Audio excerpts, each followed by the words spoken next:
August the 9th, and we begin with the Pledge of Allegiance to the flag. I pledge allegiance to the flag of the United States of America and to the republic for which it stands, one nation, under God, indivisible, with liberty and justice for all. Okay, thank you. I have just a couple of adjustments to the agenda. You'll notice in item 8, we are going to have an executive session about a personnel matter. And right after that executive session, we're going to be taking action on what's presented during that section. So we will have an action item following that that's not currently on your agenda. The other thing is there's going to be a change of order under the remainder of our action items in item number 10. 10.1 will be suspended until the end of that list of motion approvals because many of those policies pertain specifically to information in the student handbooks and the employee handbook, and we want to make sure that those are approved prior to approving the student handbook. So are there any questions about those items? That's going to go after, saying that's going after. So we're just gonna approve this handbook after. So we'll approve the handbook Last, last, right, right? and then one. All right, great. Thank you. Can I have a motion for approval of the minutes of the July 12th meeting? So moved. Thank you, Kayla. A second. Okay, thank you, Amber. Have you had an opportunity to read them? Do you have any questions or comments? Seeing none, all those in favor of approval of the minutes? Hey, unanimous? Thank you. Appreciate that. Okay, moving on then to public comment. Do we have anybody on Zoom? Just Seth. Excuse me? Just Seth with Liberty. Just Seth is with us, so, okay, so I think then we can move on from public comment. So we'll move to item number 6.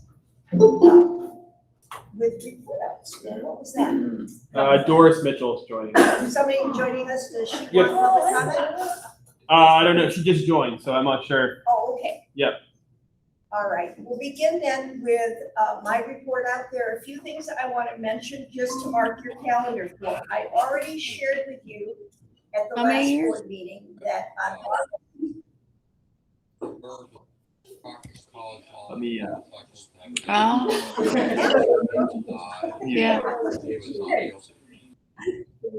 Oh, bless her. I just did. Okay, thank you. Thank you, Sean. You're On welcome. August the 19th, which is a Friday, I think it's a week from this coming Friday, we are going to have a board workshop from 1 to 3:30 in the afternoon. We'll provide just some very, very brief refreshments. For that, it'll be hosted up here in the cafeteria area. We're going to have Steve Bailey with us from Maine School Management Association. He is going to do about an hour of goal setting with the board. Although we've carried forward for this coming year, the goal we established last year around curriculum, and that work will begin in September. We are going to do goal setting for our coming year in terms of a board. We also want to discuss in more depth with you the social media policy. We reviewed it at our policy meeting this month, and it generated a lot of conversation and a lot of questions. And so I think it's really important for us as a board to have an opportunity to spend some thoughtful time with that policy, to answer questions and concerns that we have about what kind of media students and teachers are using to communicate with one another and make some decisions about bringing that policy forward, which then will be included in the student handbook moving forward. The last part of that session then will focus on data. Seth is going to give us sort of a snapshot. Here are the headline overview of data from this past year with respect to student achievement, but we will spend some time talking about that in more detail and getting some information then about how that's going to frame the professional development in the building moving forward. If you remember, one of George's goals and one of the aspects that the board was very interested in was having a 3-year professional development plan, a cohesive plan. So that will be the beginning of addressing that issue. September 1st, believe it or not, is right around the corner. It's the first day of school for the teachers. And the board has, in the past couple of years, hosted a breakfast for the teachers. We invite all of you to be here. We will have that catered, but we would like you to come join, say hello to staff, get a chance to welcome folks back from their summer. Let them know the board is really committed and interested in what they're doing. That's September the 1st, which is that a Monday, Georgia? Or Yeah, will actually be the teacher's second workshop day, so they'll be in the building on the 31st and the 1st. okay, so that's a Thursday, and the breakfast will be from 7:30 to 8 o'clock, and everyone's welcome to come. The only other thing I'll mention then is on the 13th, which will be our meeting, our regularly scheduled school board meeting in September. Mike Bushi from Drummond and Woodson will be with us. He's a lawyer from Drummond and Woodson. He's also going to be heading up our negotiations team for the teacher contract discussions going forward, starting this year in We're September. starting with a lawyer. He's a lawyer for Drummond and Woodson. And he's gonna be here to do an 1.5-hour session with us around roles, responsibilities of board membership and legal implications of being on a board. And even though we've been on boards for a long time, many of us may have been on this board for a number of years, it's really critically important that everybody's here for that It's the session. 13th. On our regularly scheduled September the 13th board meeting. And so, Chris, just So just so I'm clear, I just wanted to be clear on that. Are you saying that Mike Bushi is going to lead the negotiation, or is the negotiation committee going to lead it and then he's going to? well, he's gonna be part of the team. But you're not gonna have a lawyer at every meeting. Excuse me? You're not gonna have a lawyer at every meeting. He's just here to do a presentation. No, That's a separate issue. I'm sorry I brought that up. He was part of the team 3 years ago when they negotiated the teacher contract. I understand. My understanding was that he was going to be with us as the lawyer representing us for this year's teacher negotiations. But at some point, I guess we should talk about that, because last time when we did that, there was a pretty good bill that year for that, when I think a lot of it could have been done at the lawyer come in. Okay, well, we can talk about that Yeah. down the road. Not to get to the lawyer, $600 an hour lawyer.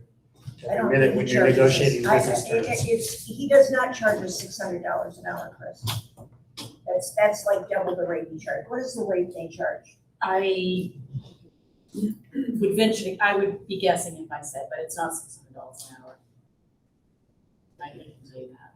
But anyway, he's gonna be here with us in the capacity of a board workshop to discuss roles, responsibilities, and legal implications of being members of a school board. Yes, Kathy? And that will be before the school board meeting on the 13th. That's correct. So at what time should we be here? 4:30. 4:30 to 6, which means then Chris will have to reschedule the finance committee meeting, which typically meets from 5 to 6 on that date. So if you're on the finance committee, also just sort of make a mental note that we'll have to shift that around a bit. Okay, those are my announcements. I will turn it over to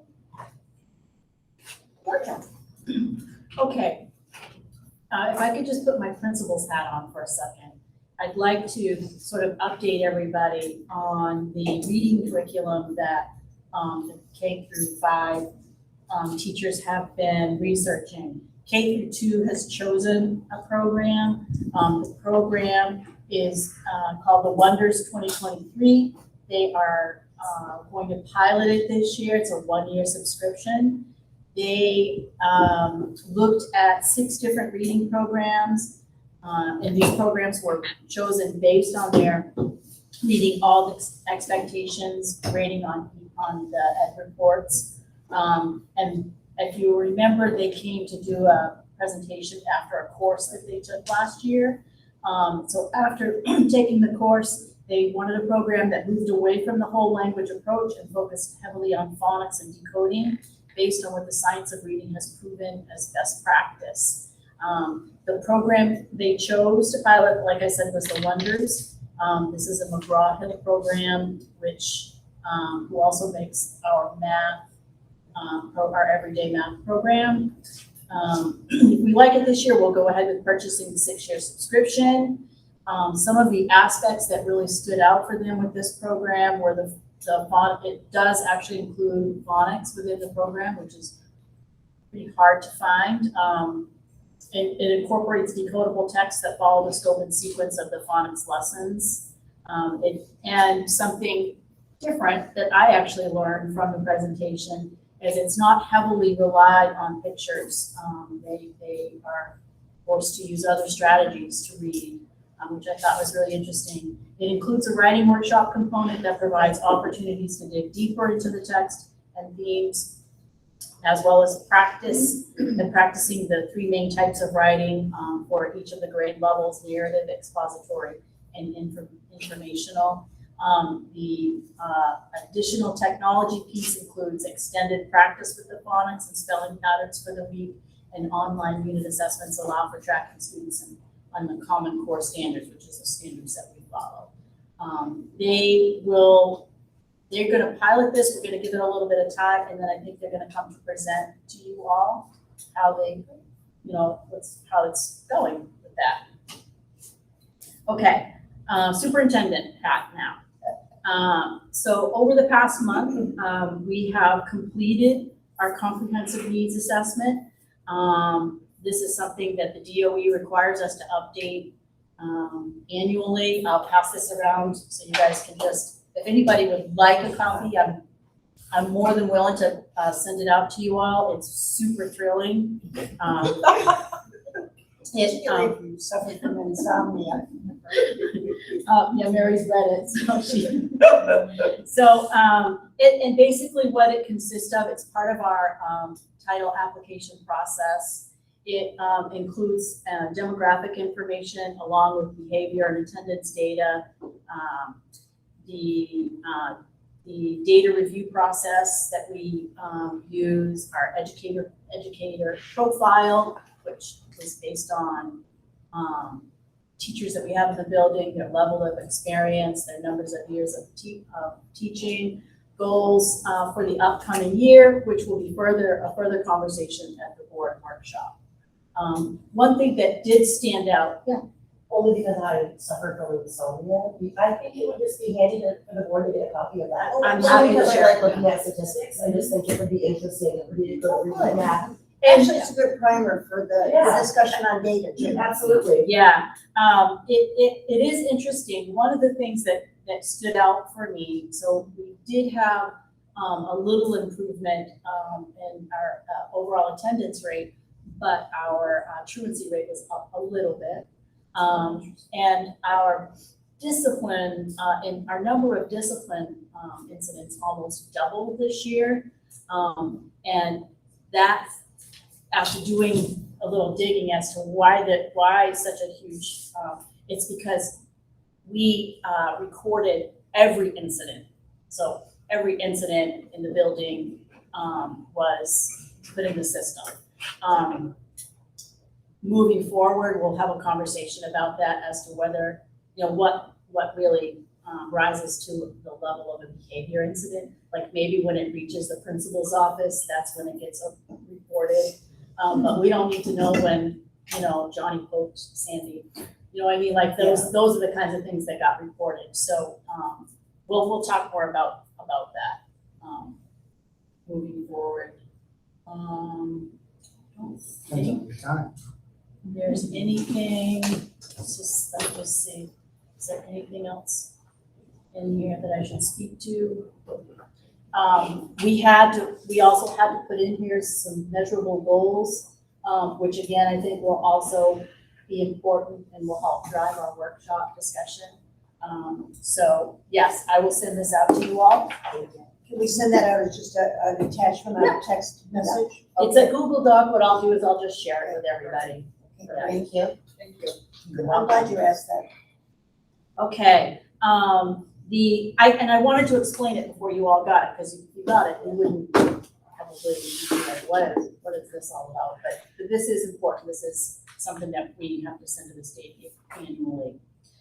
With that said, our ESSA consolidated application has also been completed and submitted to the state. And this is sort of better known as our Title I application. We are, just for your information, we are a school-wide identified program, which means that all of our students and all of our staff are considered Title I, which basically what that does for us is it just allows more flexibility with the way that we're able to spend our money, our federal money. This year, we've been allocated $67,519.55, and this will be used to pay for salaries and benefits. We have 2 staff in the building that function as our interventionists, and 1 is our ESA Title I coordinator. So that will pay for those positions. Sure, I have a question. So we are designated as a school-wide Title I school. How common is that in the state? Is it somewhat a function of our size? Is it a function of the percentage of identified population in the building? How is that determined? It's local control. It just, I think in some bigger districts that have multiple schools, they may have 1 or 2 schools that might be a targeted school, a couple schools that might be school-wide. For us, it just makes sense. Yeah, because we're all under one roof. Yeah, Okay. and because we don't, our funding is really, like I said, it's salaries and benefits. Yeah. So, we're a minimum receiver, so. What percentage of our population is identified for special ed? Rough ballpark. I know you don't have a specific number in your head, but rough ballpark. Over 30%? No. It's, Seth can give me the answer. do you have the comprehensive needs assessment? I think it's probably like 20, 21. I was trying to remember the Okay. number, but I don't know. That may, I hate saying those numbers, but I'm trying to remember from the comprehensive needs assessment number. Thanks, I appreciate that. I was just curious. So there's a lot of other students that are identified under the RTI system that would be. Right. So that percentage is much larger. Okay. So, Yeah, those are separate. Those I are think- separate categories. yeah, I would think we're at somewhere between 35 and 40%. Okay. We're lucky in that we can service students, most students. Seth, would you agree, in the 50th percentile and down? Wow, that's great. What's that? The microphone's here, Georgia. Oh, sorry, that we service most of our students in like the 40th to 50th percentile down. Yeah, Speak- yeah. speak- That's great. Talk that way, you know, who's over there. Mike's this way, yeah. I know. Okay, okay, so any questions on the application? So hopefully we'll get substantial approval soon, and then we can start, invoicing against that. Let's see, on July 26th and 27th, I attended the first 2 days of a 5-day Women's Leadership Institute. There were a number of women superintendents and assistant superintendents from all over the state, from some really huge districts down to very small districts like myself. It was awesome. There was a lot of team building that happened within that. And I think the overall feeling that we all got leaving that was that there's a lot of support through, from veteran superintendents, even from superintendents that are just starting out. Like we started building a really solid relationship with each other. So, and I think this is gonna be an ongoing thing even after the end of this year. So I'll continue to share that out. And then the only other thing I have is on the 13th and the 21st, Seth and I did data review, which Seth is going to be presenting to you next. Any questions, comments? I think that the Women's Leadership Institute is going to be a really important professional network for you.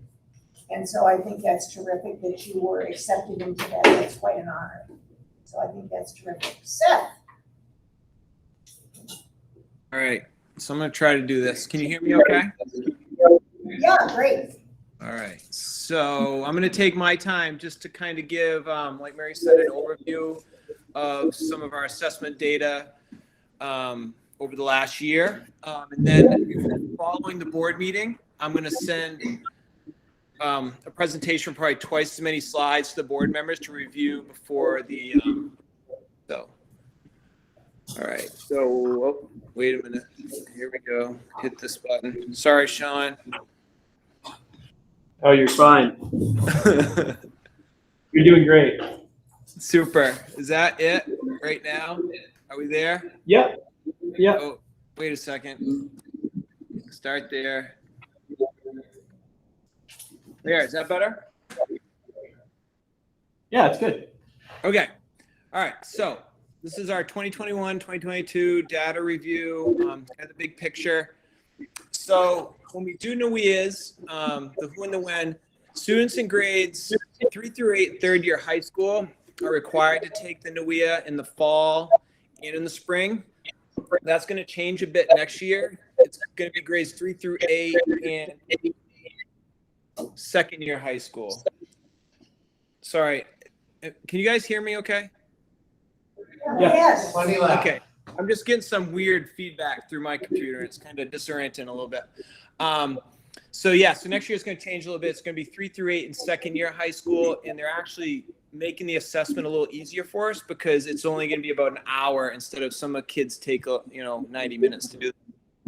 Then we assess in the spring. We do all kids K through 11 in the spring. New and transfer students are assessed during their first few days of RLRS. And some students that are like RTI students, we may assess in the winter just to kind of get some more data for them. And homeschool students are assessed upon request from parents and guardians. We assess homeschool students, but we do not include that data in any of our district reports. So how I kind of do the data review process is I start at 30,000 feet, the big picture, what do we look like as a district? And once I do that, I start looking at the grade span and grade level data. And a lot of that I don't include in my reports at the grade level because our numbers are so small that I think students could be identifiable. I look for patterns and outliers, strengths and weaknesses, factors that influence data. Like I think you're going to see in some of our numbers. Last spring, we had a really good assessment session. The kids are really into it. This spring, I think people are a little burnt out. So I started looking and, I had one class that last year in the reading, in spring on the reading, on average, they took 77 minutes to do the reading. This spring, the same group of kids only took 47. So those are the types of things when I see data that's like an outlier, it looks weird, seems lower or higher maybe than it should be. I start digging into things like session time. Then we use data to set goals for program and instruction for the upcoming school year. Okay, the view from 30,000 feet. So I shared this last year. I just wanted to review it. This is our spring 2021 MEA NWEA overview. Now this is for grades 3 through 8 and the 11th graders last spring. So if you look at what this shows is on the top here, you see RSU 78. This is our district and then the state. So for ELA and literacy, we had 70% of our kids at or above this average percentile range. And for the state and our, like any report you generate in NWEA, average is considered the 41st percentile or above is considered average. So we were at 70, the state was at 63, and you can kind of see the distributions in here.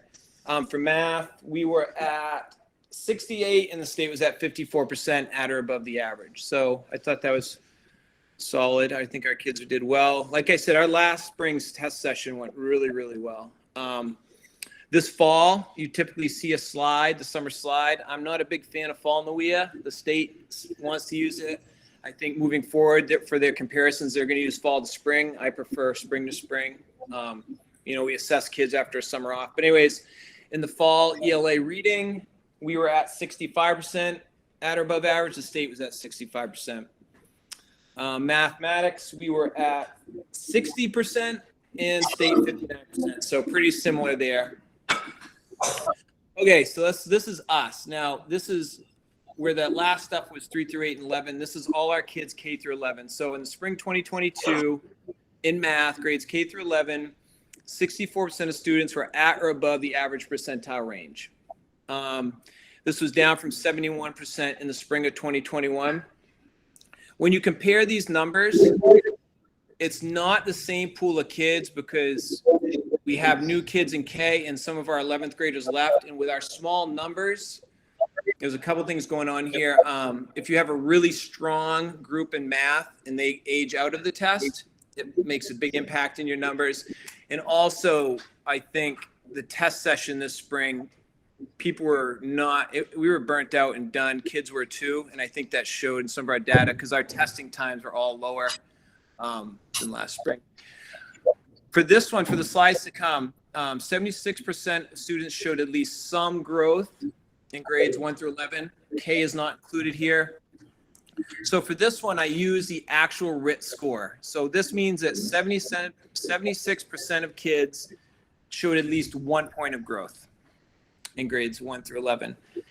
For this number, there's a report I can run in the NWEA sets a projected growth target for kids. And 69% of our kids met their projected growth. The one difference when I count this one is in that report, you can count kids if they were within the standard error. So sometimes this percent here is a little bit bigger than this one, the one above, because it's counting kids, not their actual RIT score, but you use their percent error, which is kind of a band. Like, because you got to remember this data is 1 hour of a kid's entire year. Where they assess. So they always give you like a band of error that you can count. Does anyone have any questions? we have a couple questions, Seth. Okay, I can't see the room on my screen. So Chris, go ahead and then I'll. Mary, you were first. That's Oh, fine. okay. I'm just curious, Seth, when you say they showed at least a point of growth, is there any equaling of what that point represents? Well, they get a RIT score? Okay, Yeah, so say a student scored 211 in the fall, the previous spring, and they scored a 212 this spring, I recorded that as at least some growth.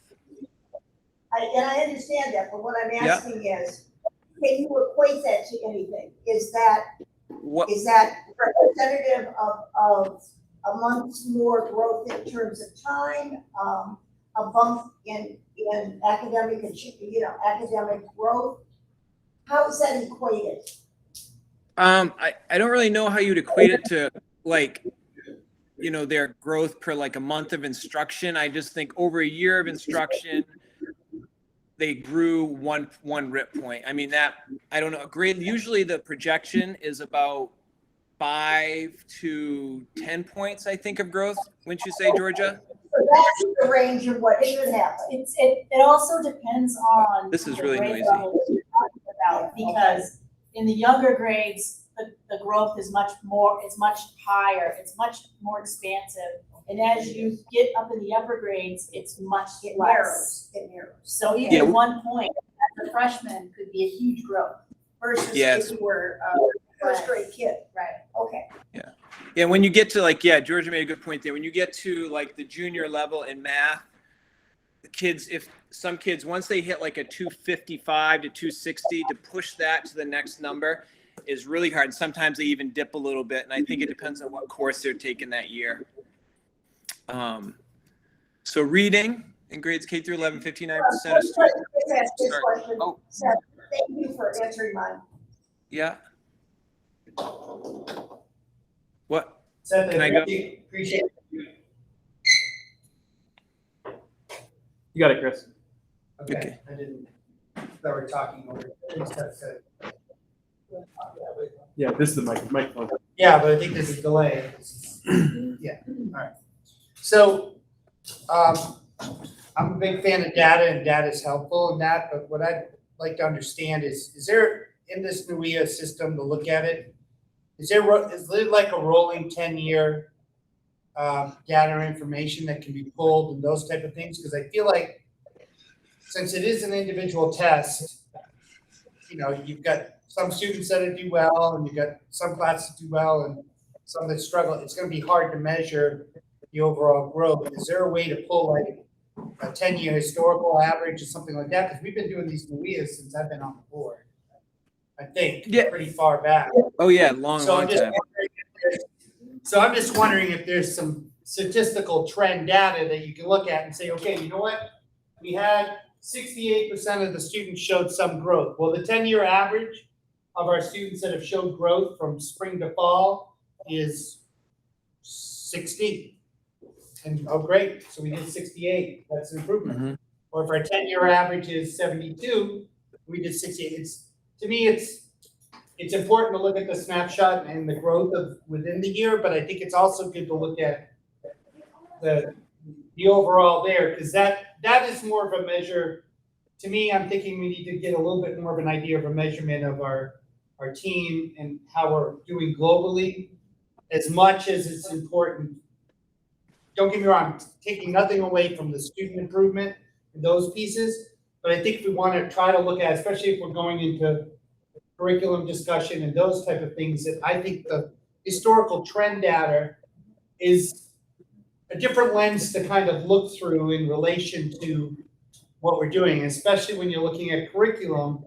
I would think a longer term data point or several year data point is going to give you a better read for where historical weaknesses or strengths in our curriculum as it exists or needs to be revised. And the other, I think, curiosity about that, Chris, or at least consideration of what length of time we look at. We've got to remember we had 2 years of COVID, All so, those 2 year data. so either we throw those out in, or, 10-year snapshot or 7-year snapshot would incorporate that, but it would, it could be a blip on the screen, but it wouldn't impact the overall growth over time. Yeah, and I think if you look at the public and their perceptions and views in general, people want to understand, are we overall moving in the right direction or not? And I think to understand a larger data point is at least going to be able to show which way we're kind of trending in there. It's hard because statistics, you can give me a set of statistics and you tell me which client I need to present it to, and I can arrange those statistics to accomplish what I want. Well, in a way. the And that's what adage is, they do. the adage is you can put one foot on a hot stove and the other on a block of ice, and on average, you're comfortable. Right, So, exactly. it depends on But how to you want me, to do I it. think for our curriculum discussion and all the stuff we're gonna try to do from the board level, it would be great to get those additional. I think all this information Seth put together is fantastic. It's great, it's good information. But I really think if we're going to do a deep dive in the curriculum of those pieces, that looking at the historical trends of where the growth is and the weaknesses of that is going to, I think your 10-year might give you a little bit more, or 5 years. You guys decide, and I'm fine with throwing out the 2 years of inconsistent testing, because that should probably. I think our COVID data is actually pretty good. So I don't see an issue with keeping it in there, because I'm pretty proud of it, actually.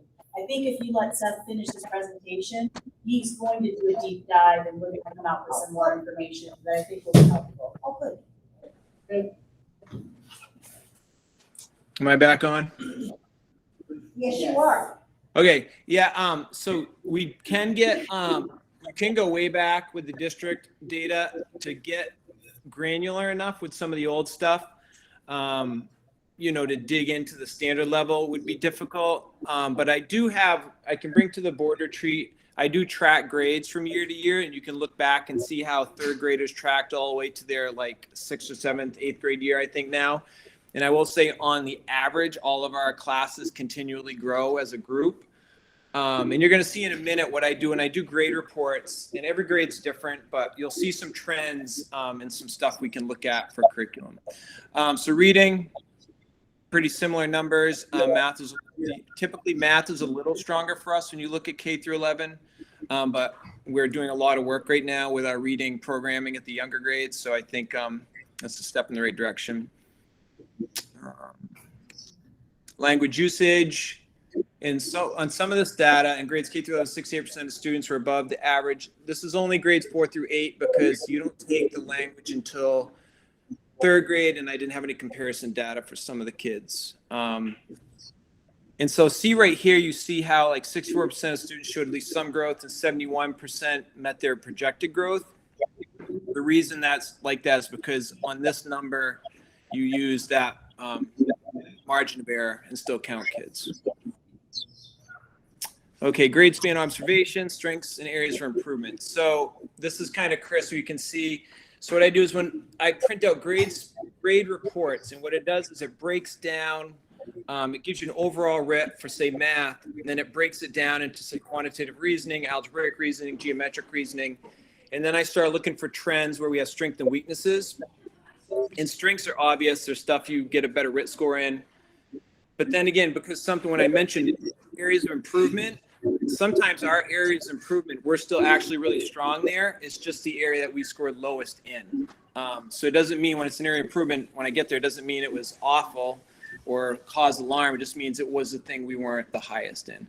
Anyway, so you start seeing some patterns. I think at K through 5, we have a strength of the quantitative reasoning, using numbers to solve problems.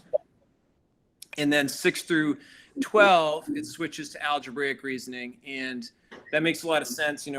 Pretty much historically, we teach to algebra once you get into the middle school. Areas of improvement, look, you see a pattern here.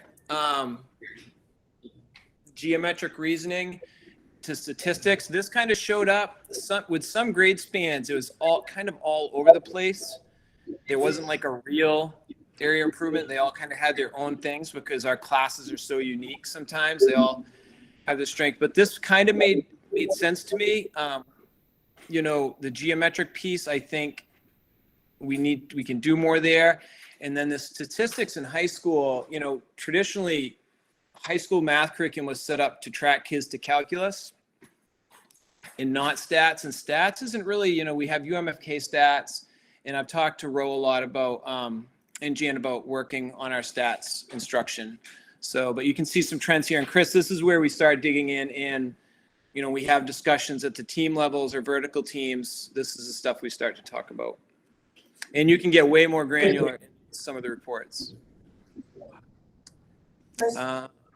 Sorry, yeah? Is geometric reasoning, is that dealing with geometry, or is that? Yeah, using more like- geometry. Yeah, using Real geometry. Sorry. It's basically using geometry to solve problems. Like all the skills and standards from geometry is using them to reason through problems that NUIA makes up. And oops, I probably should have capitalized that one. Does that make sense, Chris? Yep. And when we meet too, what I was thinking too, we have the board retreat. If we have specific questions, we can actually go into the DOE website and get into the main learning results, and you can get a lot that gets much, much more granular at grade level of what they're expecting of kids. Reading grade, you see, this is pretty, this is when you start seeing trends. 3 through 12, we have a strength in vocabulary acquisition and use. Areas of improvement. This one was hard to pin down. It kind of bounced all over the place, but this key ideas and details showed up with the craft and structure, things we could work on in our reading. Language usage was pretty much the same all the way through 6 through 12. We had to strengthen, understand, edit for mechanics. And it was interesting, it flipped through 3 through 5, then flipped once they left elementary school. Area of improvement, it's exactly opposite of the other one. Understand, edit for grammar and usage. So this is stuff, again, we'll talk about at the team levels and vertical teaming, and we look at programming. These drive those conversations. Any questions about any of that?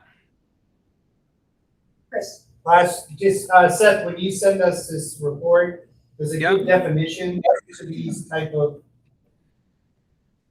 What I can do is, so this is that I'll try to write something up, because when you get into this level, then it gets when you start digging into the main learning results, I'll try to find their headers because it gets very, you can get lost in the weeds really rapidly.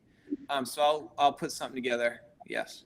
The one I really had questions on was on the reading part. I didn't understand one of the terms. Which one? Well, just what key ideas and details, is that like identifying topic sentences, those type of things? I guess that's what I'm trying to understand, what, Okay. if there was some kind of a primer in there with the info you sent us, or at least a website reference, if you can, to just Yeah, say, I can. hey, go to this, and key Yeah, I ideas can and do some details. clarifying. That's all I'm looking for, just so I can understand better what. Yeah, especially on the I improvement. no, I understand that. And I was actually thinking about that today, a good way to like explain these. And what I can do, yeah, I'll send something. The presentation for the board, this has 17 slides, has like 31 slides. It gets much more breakdown into the grade spans. Okay, I yeah. was just curious. Because I was trying, I have a guess what I think it means, but I wanted to try. Okay, so just next steps. So what we'll do with this, once we get together, we'll discuss this data overview as a whole staff. And we have so many more reports that we can use as teachers. Like you can get a student profile where you you enter a student, you can look at their math scores. It will give you all the standards they're ready to develop. It's just, there's a lot we have at our fingertips of this. We'll celebrate what we're doing well and discuss areas we can improve. Then we'll use Tuesday time to work at grade span and vertical teams to drill into data. We'll set goals for improvement, plan any needed professional development around that, and utilize leadership team to support curriculum instruction work, assess and repeat. And I think one thing I learned about the assess piece is how important it is to set the stage for a really quality spring session, because we're asking a lot of data that we collect for 1 hour of a kid's year, and to really do a lot to make that a quality environment, a lot of buy-in, do some goal setting around it, because it makes a huge difference. One year I think I offered the kids ice cream sundaes if they beat their RIT score, and I think every single kid in the high school beat their math RIT score for ice cream. So like I said, I'll send a more detailed slideshow that you can click through for the board. I will try to send some clarifying language, and then if there's questions or more stuff you want for the retreat, just let me know, and I can put stuff together to bring. I got to be a little careful with any, when we get at the grade level with small numbers, I can't really share much that identifies students, but we can get as granular as you want. So Mary has a question, Seth. So Seth, Yeah. I know that we establish as an instructional level in all of those areas for kids. Do we take advantage of their feedback in terms of what needs to be reviewed, addressed, or accomplished in a curriculum sense for each individual kid?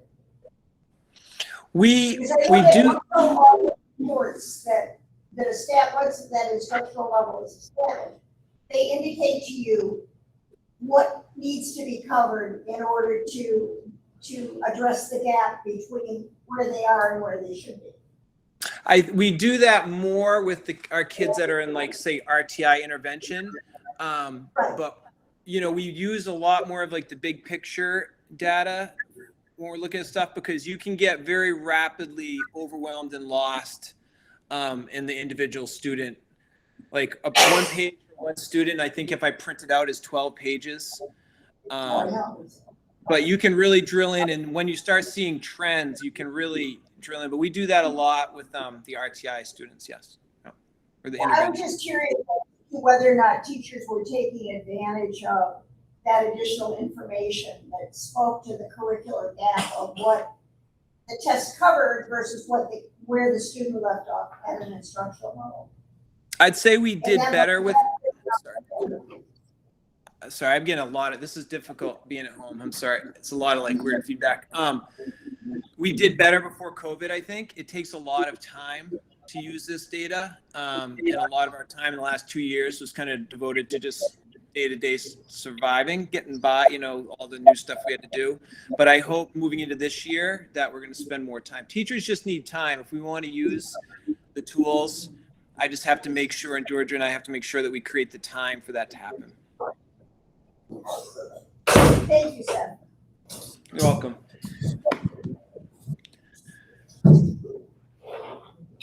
Okay, I guess that's all I.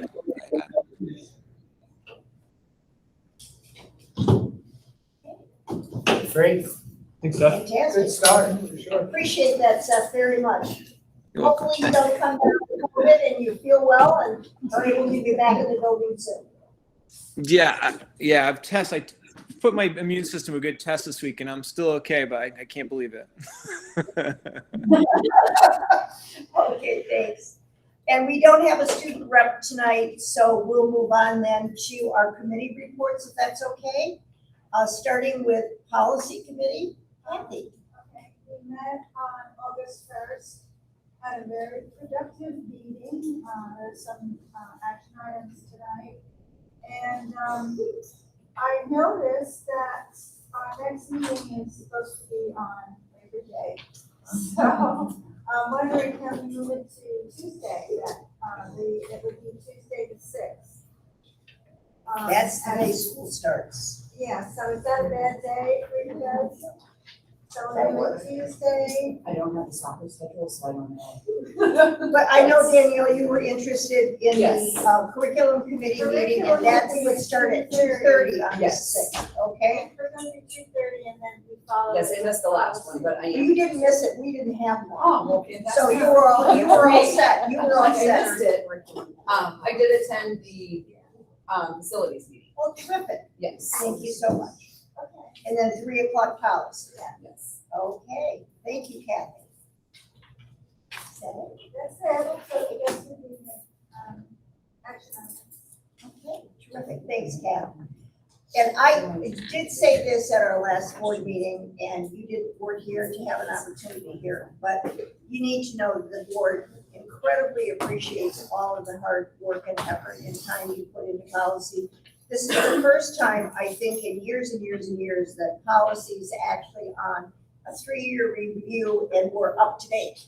Yeah. So that's due to your hard work and leadership. Well, thank you, a lot of help. All right, finance, Chris Farmer.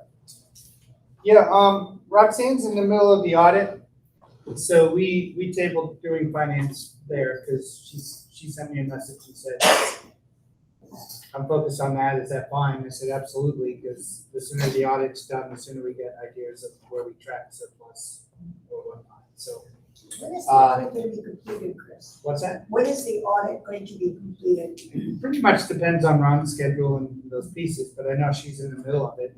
Typically, we usually see that, we should see it fairly close, I would think, before school. We're getting there, based on Yeah. what she shared with me today, we're getting And plus, audits are a lot more difficult now because they don't necessarily come in person. I don't think they came in person, did they? No. Yeah, so poor Roxanne, they go, these are the 75 things that we need. Yeah. Please scan and send them. And, you know, it's a lot of, it's a little there. bit Huge learning different. curve for her too. Yeah, Her first and time. she's, yeah, because she's leading the charge. So, you know, we're only 1 month in and we're still reviewing on everything that comes in, any warrants that go out, we still sign for it. Right. So I feel comfortable with that and I think we're tracking pretty well. And I'll be anxious to see how the year shook out and where we've allocated to start this year and see if we've got to make any adjustments based on the audit.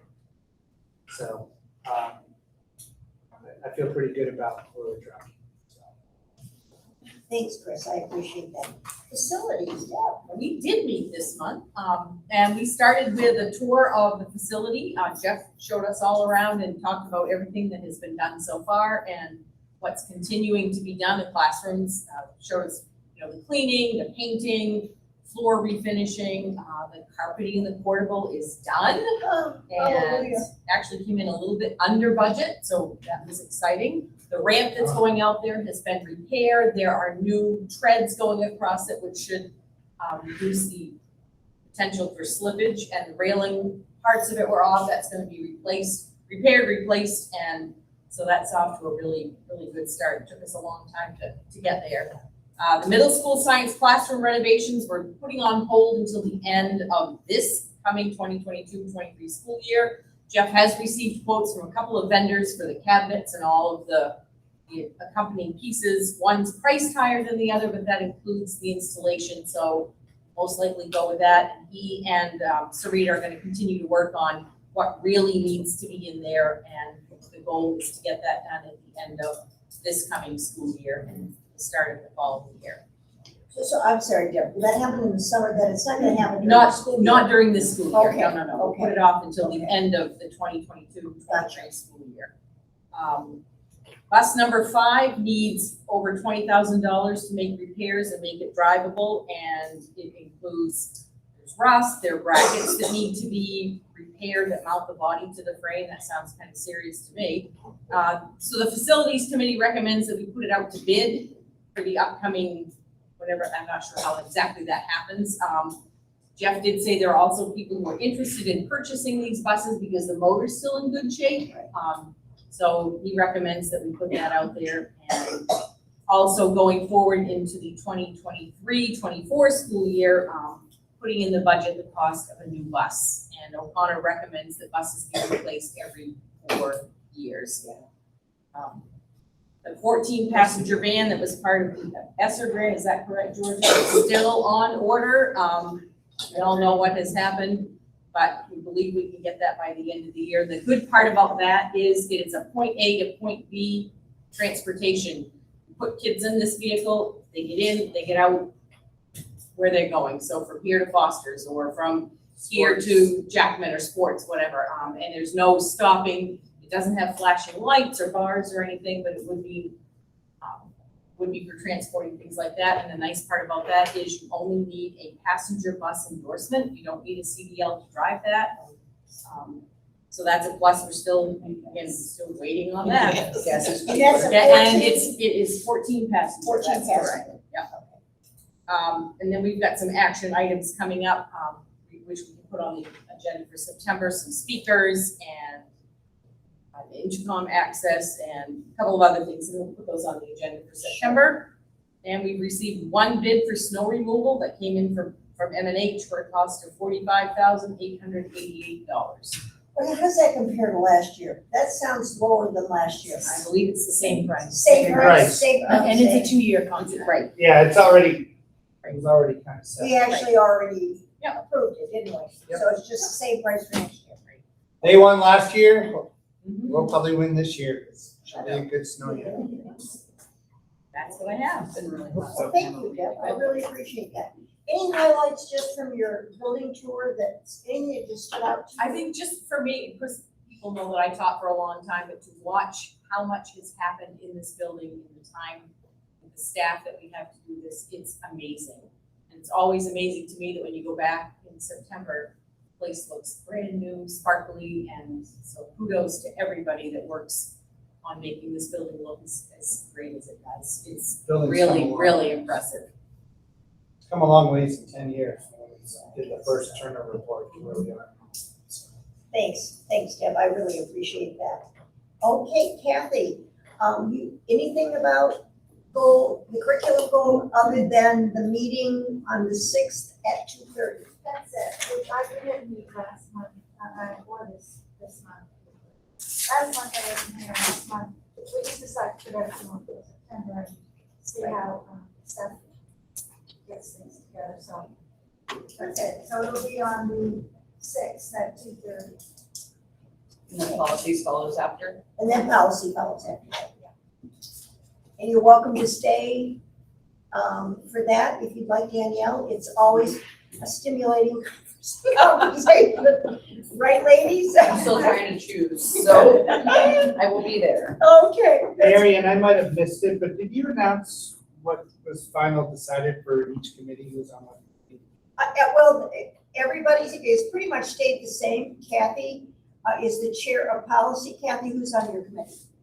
Amber and, Joan, And I am. and you, and Georgia, and Seth. And in terms of finance, Chris, I think you have the largest committee and as chair, and that includes, It's Kayla and Joanna, and I think Danielle was sitting in, but she came to sit. It was just Kayla and Joanna, and then, of course, you're on every committee by Right. default. And of course, Georgia and Seth. Well, yeah, and- then and- administration, Yeah, but yeah, okay. I And meant then- board members though. but, yeah. And I believe Danielle really was the only new potential assignment. Yes. And she indicated an interest in facilities, and clearly you're welcome if you'd like to join. I'm going to attend all, and then I will let you know Oh, and then after. pick after that. Yes, I think that's a because smart do a strategy. tour. Yes, I'm just, Give us I'm all a curious. chance to win And you it was over. just Well, I like, think yes. that's a great way to learn what I goes might on just in each of attend those them all, I committees, don't and I know. applaud you for doing If that. it's okay with Deb, I'm gonna stay on facilities. Right now, it's Chris and myself and Wes, who's not been here for a number of meetings, so that might be something we That'll be a slot that'll be open, yeah. need to fill. I was gonna ask. And then the negotiation team is going to be Deb, myself, Joan Dunlap, and obviously Georgia and Mike Bushy from Drummond and Woodson. And we really have only established committees. We haven't set any target dates, No, in RTA terms has of- established their team as well. I don't know off the top of my head who that is, but they do have a team now that will be. and they're aware of who's ours. Yep. Okay, terrific. We need to go into an executive session, so I need someone to make a motion. Move for exec session, 1 MRSA, section 405(6). Okay, thank you. So we will proceed to the conference room for that.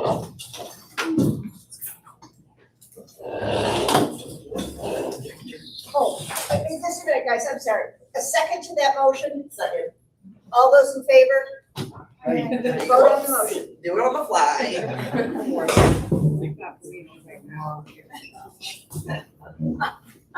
Watch out, don't touch my Yeah.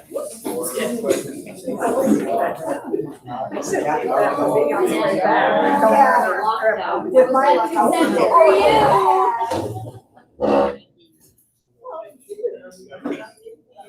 Oh, man. Sorry to make you wait so long. Oh, no, that's okay.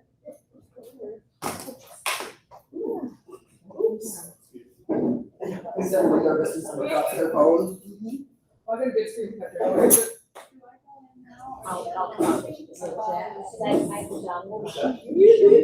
See my back. Okay, so we'll call you.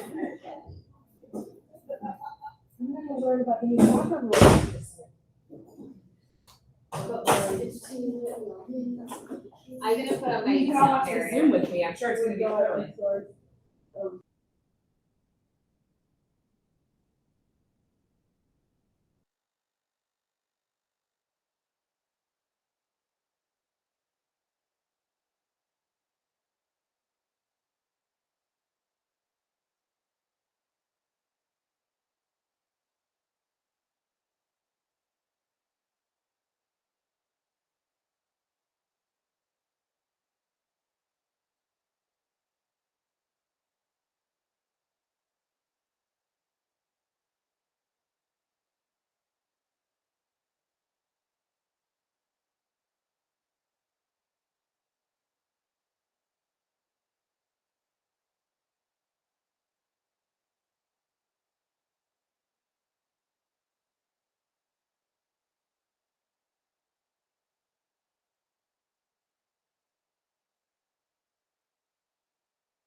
Microphone, turn on camera. Not yet. Not yet. Soon. Maybe next year. May I have a motion to come back into regular session? So moved. Second, and all those in favor? So we need a action item. Georgia, I will turn that over to you.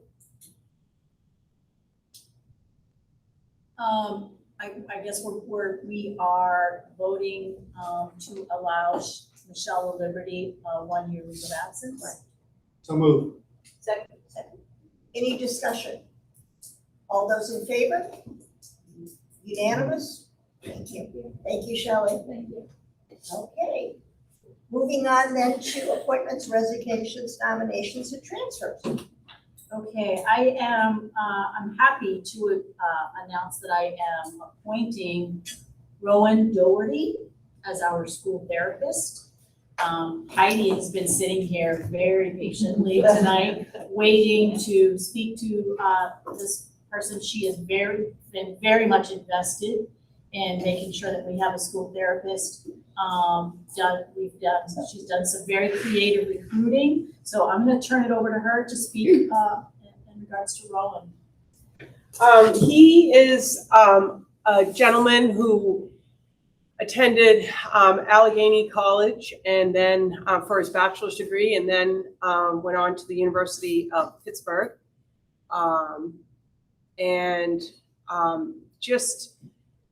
I've met with him probably 5 or 6 times. We spoke on the phone, then we did a couple of Zoom sessions.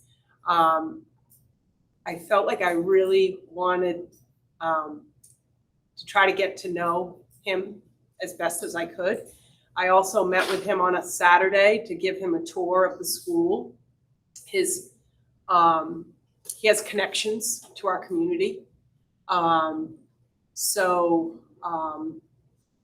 And then we did a very thorough interview. It was close to 2 hours. And so I'm really, really excited. He's been looking to get into a school. That has been his goal. He comes with some experience and not a lot. He's still relatively young. I don't know if I should say that or not, but he just has, I think, excellent character, and his references were like, you would be completely insane not to hire him. They felt like his ability to work with not only the people that he provides therapy to, but also his team of people that he works with, all spoke so positively and highly about him. So he's very excited about this opportunity, very conscious about leaving where he's currently working. Like, that was really important to him, that he was able to give them as much of a notice as possible, knowing how hard it is to replace people working in that field. So it definitely gave me a sense of, or it spoke to his character. So I'm super excited for our kids and our families. And I hope that, I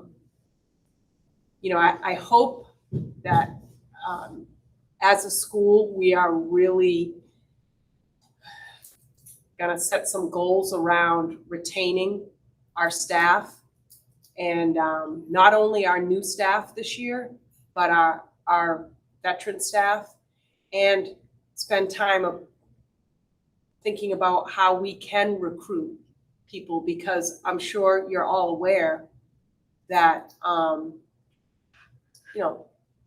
the national, it's a national issue, and it's not just something that Rangeland's dealing with.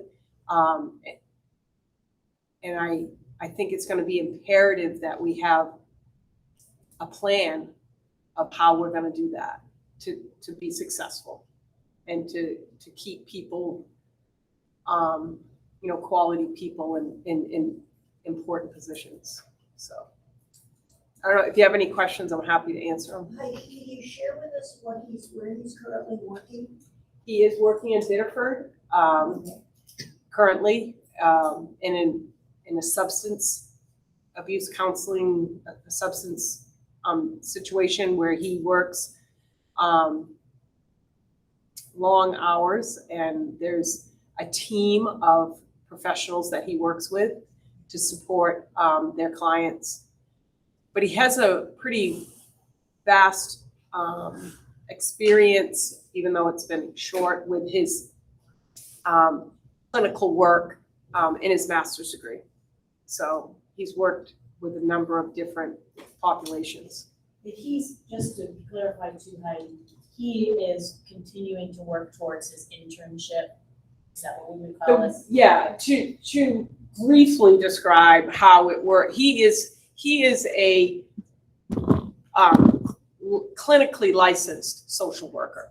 So the difference between a bachelor level 4-year social worker is they're not licensed clinically to do therapy.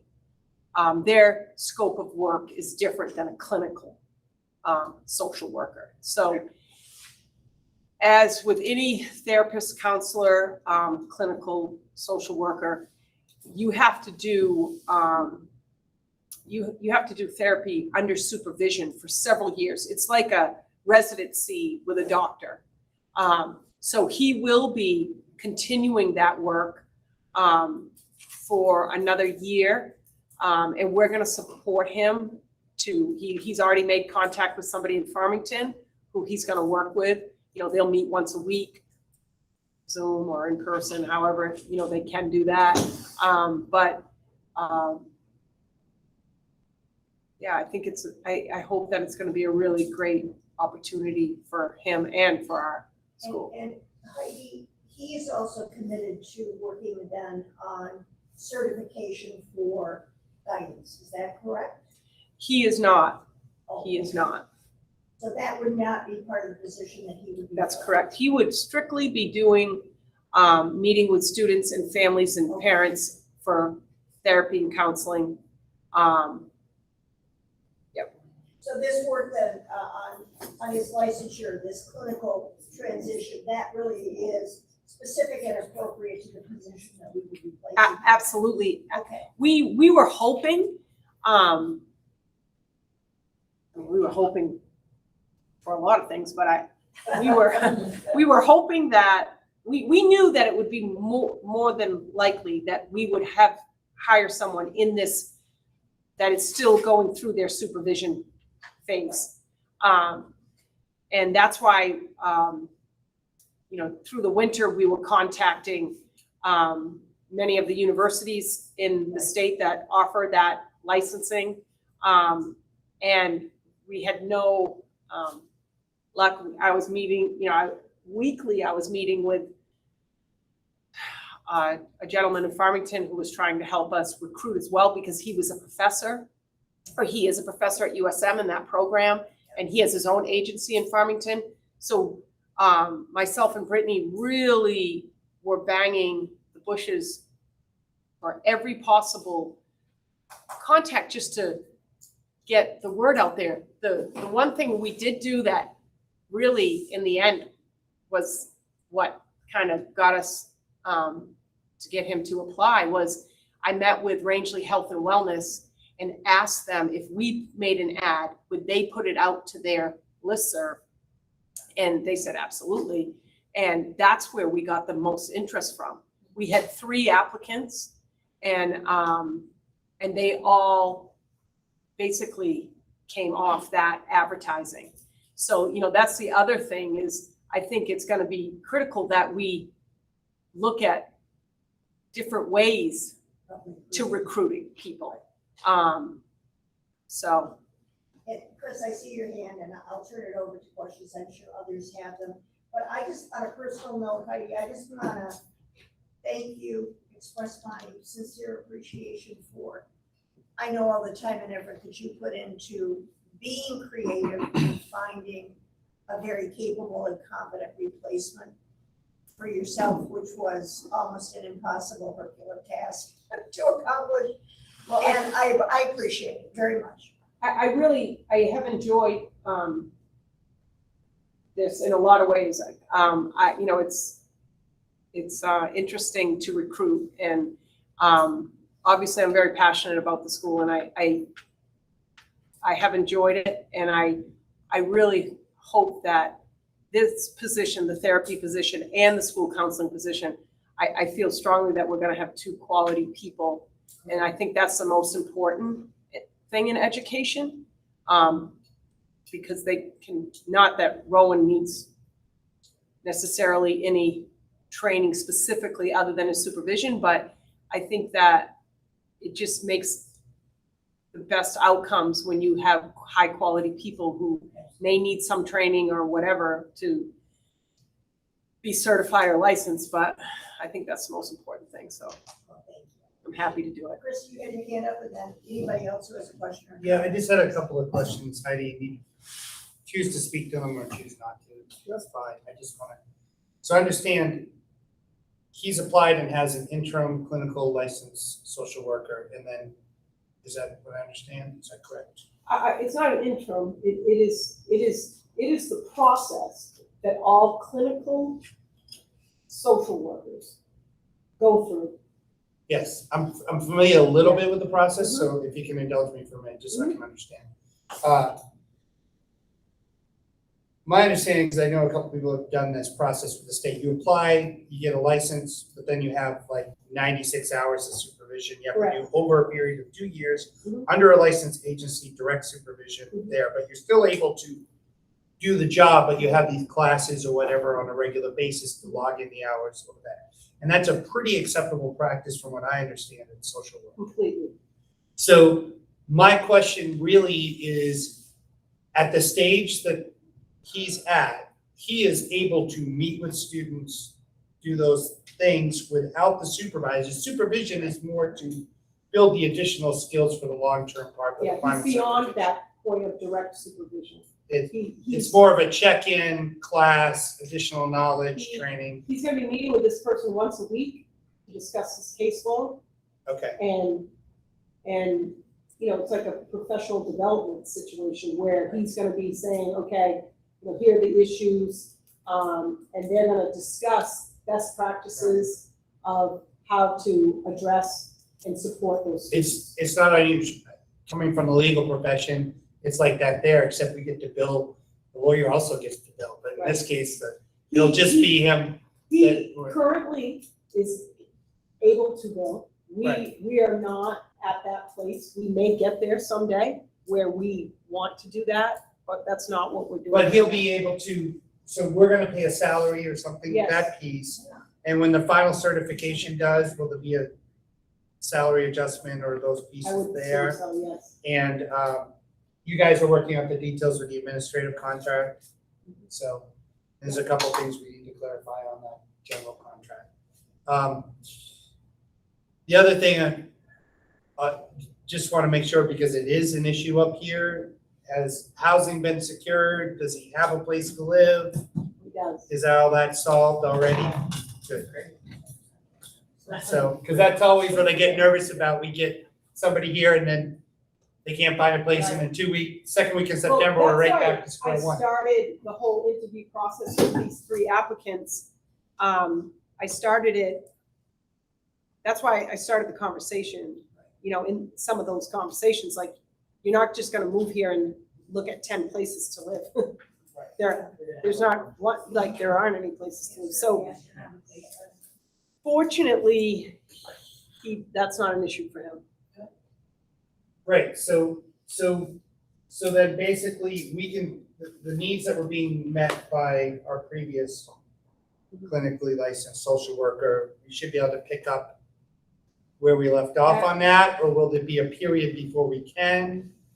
We're gonna, I'm not familiar with this. over the next several so. weeks, we're gonna be contacting those families that were already receiving support and services. And we're gonna be contacting them and letting them know that we have a new hire and giving them first option and getting that paperwork all done so that hopefully within the first several weeks of school, we're able, So the team has a transition plan in place. You've already mapped out how you're that gonna is do what, that. that is what we're gonna, And you're gonna continue to counsel through that, so.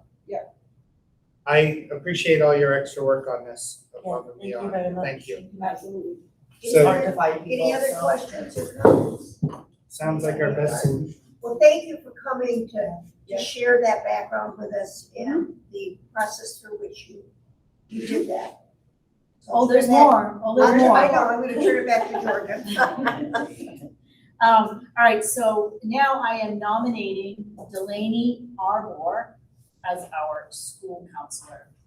And I will also turn that over to Heidi, as she was integral in this. So, again, through that, ad with the health and wellness, we got some interest. This person has also attended the same schools as Rowan. Interesting. Yes, I can't say much more than that. But when I met Rowan, I said, so, tell me a little bit about yourself and your life. And he did. And I said, will that person be looking for employment as well? So I did a little recruiting there, and sure enough, she is also a clinically licensed social worker. And so I want to explain, her path has been much different, and she has been right from day one looking at schools and working in schools and doing her clinicals in schools, knowing that she wanted to work in a school. And but she just had kind of made the decision to go in a different path. So was very interested in the school counseling piece, and has sent her all her stuff to the DOE, and has talked to several people there that feel that it will be a pretty seamless for her to get her professional as far as a school counselor. The way I've been explaining it is I feel that she is overqualified as a clinical licensed social worker to be a school counselor, because you don't go through all that clinical work as a school counselor, but not necessarily qualified on the academic part of being a school counselor, the scheduling and the college, what you need for college and all those things, even though she's gone through the process herself. So I feel like much easier to train someone on that end, I think, than on the social and emotional piece. So her goal is in the next 2 years to be, to have her professional as a school counselor, but also she wants to maintain and complete her clinical work as a social worker. So for our school, I mean, that's like, I don't know, like the lottery ticket.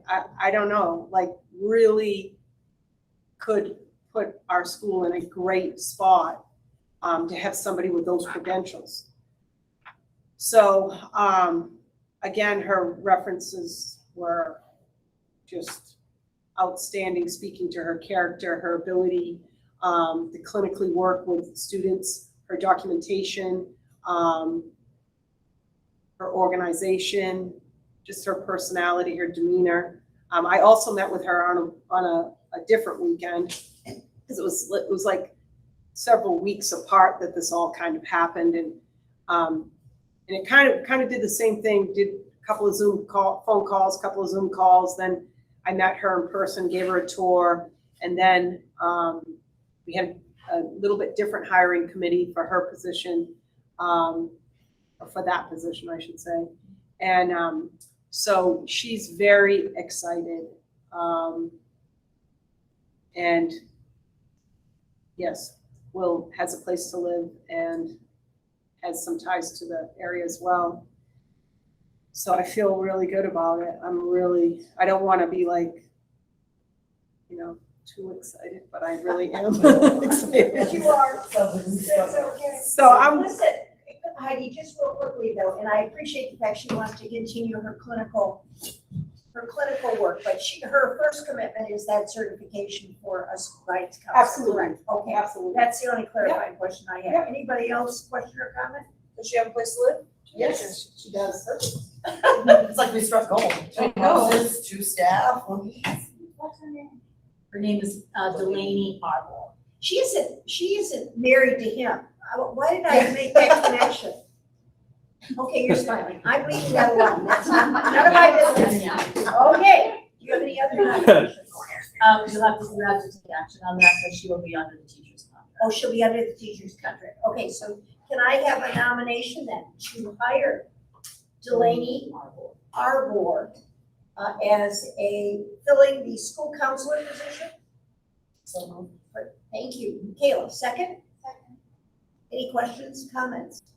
All those in favor? Chris, you voting? Okay, thank you. All right.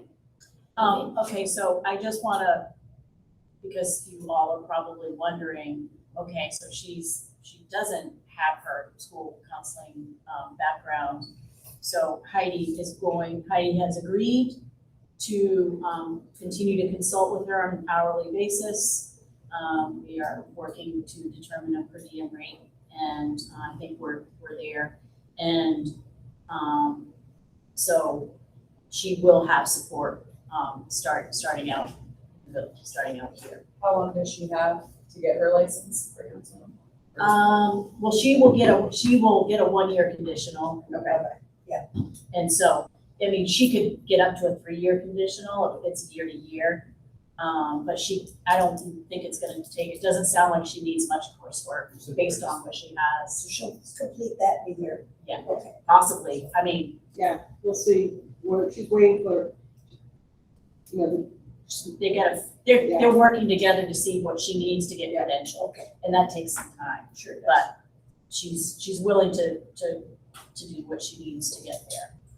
And so to also speak to that, Chris, the admin, the secretarial position that we had talked about, we, for efficiency purposes, think that this year, we will try to supply that support in-house. It doesn't make sense to me based on what this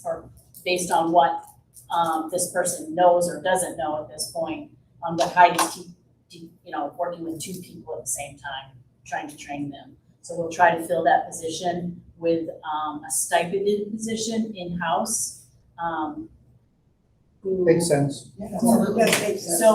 So what we'd like to do is have the person, so we'll put it out, we'll advertise it in-house. If we have any interest, I think we will. What I'd like to do is see what the demand is for that at the end of the year, and then maybe decide, is this something we really do need? Well, the only goal we had when we originally put that out was for this coming year. Yeah. So you've eliminated it by the stipend, so it's a moot point for next year. And you, but Until I we do figure out thank where you're you for putting that piece in place. It makes sense that we did that, because it could have been a deal breaker for us if we had somebody that we were It hiring. gave you who actually- flexibility, Yeah. just like we're going through these pieces, like we don't know Right, what either any of these people are hired for, so we're gonna go through that with a bunch of pieces and figure that out, so. Yeah. All right, so I have one more nomination, which will require action. I'm nominating Donna Brown as the 1-year intern for the kindergarten class. So second. Second? Okay, thank you. already voted. Okay, Danielle. Any comments, questions? All those in favor? Unanimous. Thank you. And I have a resignation, sadly. Amy Cooper, who is one of our special education ed techs. She's been with us for 7 years. And she also has been working summers in our building to make sure that our building is, every little item in this building is wiped down. She does all of that meticulous sort of cleaning. And she's here with us this summer. She's gonna be leaving us. She's moving to Portland. And her mom needs her, so she's gonna be going down to stay with mom. And she'll be sadly missed, but she still might come back in the summers to help clean. We'll see. We're working on it. That's great. Okay, That's all I taking care of that. Okay, moving on then to our agenda of action items with the change. Kathy will begin with, motion 10.3 and move through to 10.8 and then go back to 10.1 and 2. We want to make a motion for AC. Did these all get printed from our file? And, yeah, and you should have, and all the changes are in yellow. So this They're all policy is on printed in Casey, the Kathy? full policy. Oh, This policy is on Casey. This proposed amendment is a required policy, and, MSMA had an additional, paragraph that is in yellow that, says that injurious hazing also includes any activity except for the student as a condition of joining or maintaining membership in a group that humiliates, degrades, abuses, or endangers the student, regardless of the student's willingness to participate in the activity. Okay, sounds like a fraternity. So that paragraph is Let's in not addition, stereotype. recommended Or by Emma. sorority, yeah. Any questions or comments about the addition of this particular paragraph that's recommended by MSMA? Okay, all those in favor of adopting this policy? Revising. Revising, excuse me, revised, okay. And I'm assuming, Chris, you voted, you did not, you're abstaining? Well, the question I had is, this is a condition of joining maintaining membership in a group. I can't hear you, Chris, could you speak? Is this in relation to a group that's outside of this of the school? I just don't know why I'm not saying I'm for the said activity, but I guess I'm confused as to, is it an activity or membership in a group? Is it a school group or is this a group outside? I guess I'm confused why it's, It'd be a school It's affiliated outside the with school, we my can have a understanding. policy about it. well, that's what I thought, so that's Any why I was school confused. group that would do this, the We state don't is telling have any us- groups that would do that in the Well, school. Well, whether we, go ahead, Deb. sometimes there are sports groups that meet, and there's a school in central southern Maine last year that ran into some football issues with some behaviors that were expected of kids as a Okay. part of becoming that school football team, and this kind of behavior. So that addresses that, probably that incident. Yeah. Okay, thank you. And it's a recommendation for addition by MSMA, and we tend to follow their guidance when it comes to those kinds of things. We do. Well, because it's a required policy. So are you gonna change your vote to affirmative or? Yeah, that's fine. Just so we have a record. Sure.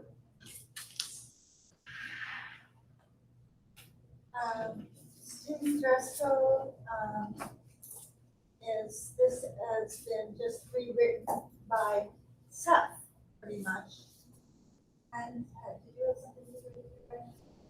So it's just, picking up on things that they've run into and, having a standard for a school.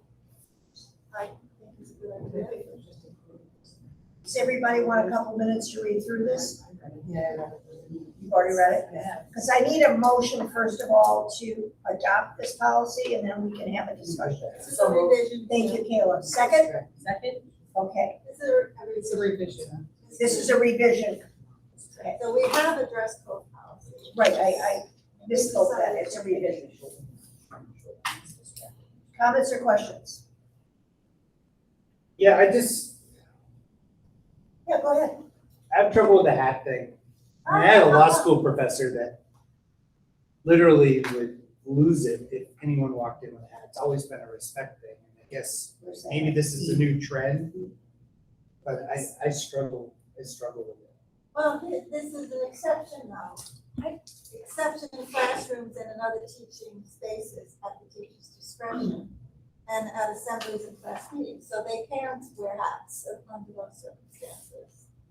I like wearing a hat in the hallway. Yeah, like, And some teachers allow it. I mean, we wear beanies here, let's be honest, more than half the year. So they come in and kids now have long hair. We found, what we're trying to do is, I think when our students go down to Foster Tech, they allow hats there. It's a battle that we have been, it's just a hill that we just don't really want to die on as long So as it's too hard to enforce, is that the it issue? is. Most It's, schools let them have it. it just is, if they can be respectful with them and it doesn't become, anything contentious, then we sort of look at it as a rite of passage for our high school students. It's been in place for a year or two now. We really haven't had any issues. Lori, you had a question. Seth was one. I'm not sure what's. I'm not sure who's first, but Seth would like to talk. Absolutely. You're good, Seth. But yeah, I just, we kind of started this as a compromise when we had the kids wearing masks. I said, why don't we, give a little, and they wear hats. And honestly, they're respecting, we're running more and more into school. The rules we have in school don't really match any rules that are happening outside of school. Like if you go to a sports assembly, most of the dads are wearing hats. And hats to kids, a lot of it's part of their identity, their look, who they are. It didn't cause any discipline issues that I saw, and I think it matches more what's happening. So I think it's been a positive change. It gave a little to the kids to make them feel like, they could be a little bit more who they are here, and I don't know, it's been okay. It improved climate and culture with our students. I guess I just wonder why high school only? What's the issue with middle school wearing hats? Or, Because middle school is a little different situation. They like to push it. so we're gonna limit it to only one portion of the school being able to wear hats? Yeah. And you don't think that's gonna be harder to manage? It hasn't been an issue. Okay. Also, I think it's a rite of passage. Absolutely. You've earned this privilege as you age. It really hasn't been an issue at all. Battles. So you're comfortable with that? Yeah, that's fine, as long as it hasn't been an issue, I just don't wanna see middle school and high school battling over hats. Battling over If hats, it hasn't yeah. been an issue in the past, then I don't see an issue with it All now. right, I had another question. Yeah, absolutely, but does anybody else have a comment about the hat issue or any of this section? Okay, Chris? That last paragraph that deals with the inappropriate clothing, not distracted by staff or those pieces, is there some kind of guidelines that have been outlined for that? Is there like a JICA-R or something that's going to simply, it seems like a very loose. Like how thick of straps? Are we allowed to wear one shoulder? Like what is distracting? It seems very ambiguous. Seth, do you want to speak to that? Or is this language you pulled from somewhere else? It's below. So this is. I'm just trying to plug in my computer. It's going to die. So I think so what we did with this, we actually had a lot of, well, we didn't have a lot, but we had some issues this past year with our dress code. And wanted to just revisit, wanted to look and see what other schools had in place for their policy. This is sort of a combination of like a couple of other schools' policy language that we liked. We didn't like MSMA's policy as a whole because it only listed out A, B, C, and D. And we felt like it was too vague for us. So we wanted to sort of try to spell some, have a little bit more, have some more guidelines there as far as the dress code goes. Is it a fair statement, Georgia, that this has essentially been the practice in the building this past year? Yes, So you're just putting language to the practice that's in place? But Yes. it's not clarified. Like, you don't say, when you say it's distracting. What, so for, There's lists underneath. I know, but I'm saying, like, it doesn't say, can you wear one shoulder? It clearly you can't wear a whole strap that says that. You can't wear spaghetti straps. I understand that. But like, last year it was like, you can't show your bra. But sports bras are very thick, strapped. And a lot of times the tank tops, like athletic tops, are not as safe. So then you do show, but that's still appropriate. It's not, you're not showing anything, like you're wearing a high neck bra, like sports bra. So that's also. Definitely, but it gives us a little discretion too. I mean, obviously, you know when something's distracting. I mean, we can see it. We know it's distracting and we have to. But you're also gonna have those kids that push limits and say, well, it's not distracting me. It's so. Exactly, I think which there is should why be we more needed to update this clarification. policy. Yeah, I think there should be more clarification in what is distracting. I'm not looking to shoot this down, I'm just saying maybe there's some more work to be done after that says a little bit more clarifications, because I know being a high school student, I would, you know, I'd. be More pushing this. clarification, where, Chris? Well, I mean, it just says, you know, it just says, In the last paragraph? yeah, that whole last paragraph is pretty ambiguous. And I think there needs to be, you know, if you want to beef up some more, then I guess it would be more in the restrictions. I don't know, I think this needs a little bit more work. We can take a look at it. I believe that the last paragraph, the reason that we put that last paragraph in there is that we wanted to be clear with students, the process. If students refuse to follow the policies or argue the policy, it gives us, it's out there that this is what's going to happen. But it also gives parents the ability to come and argue with you because there's not clarification. But there are plenty of What about A, B, C, D, and E on the first page? Don't you think that clarifies what's considered inappropriate? Well, the problem is you've created a pressure relief valve with this last paragraph. Just create a pressure relief valve. And we've talked already about that, you know, we don't have, we're changing the hat thing because it's just not a hill you want to die on. The last paragraph, you're creating a whole new battlefield, in my opinion. You're So- talking about the students who choose not to follow, is that what you're Right. talking about? I'm talking about that. I think you're creating another whole place where it becomes ambiguous and that just becomes a battle. And then, you know, Georgie got more important things to do than have to sit around and battle with students about dress code. I disagree. If we don't have this policy, we don't have some language in place, it definitely makes us more vulnerable. Well, this So language it opens spells it up out, Matt truck. as far as I can see. I think it's, What do I? I agree we need something, but I think that there needs to be more clarification in it. Because you're going to have some parents that want to argue on behalf of their child that says, no, like, that's not inappropriate, or that's not distracting, and other parents may think that it is. So there needs to be some sort of. well, I think if the administration deems it a distraction, that's what it is, okay? Black and white. I mean, and we are pretty flexible with what we call distracting.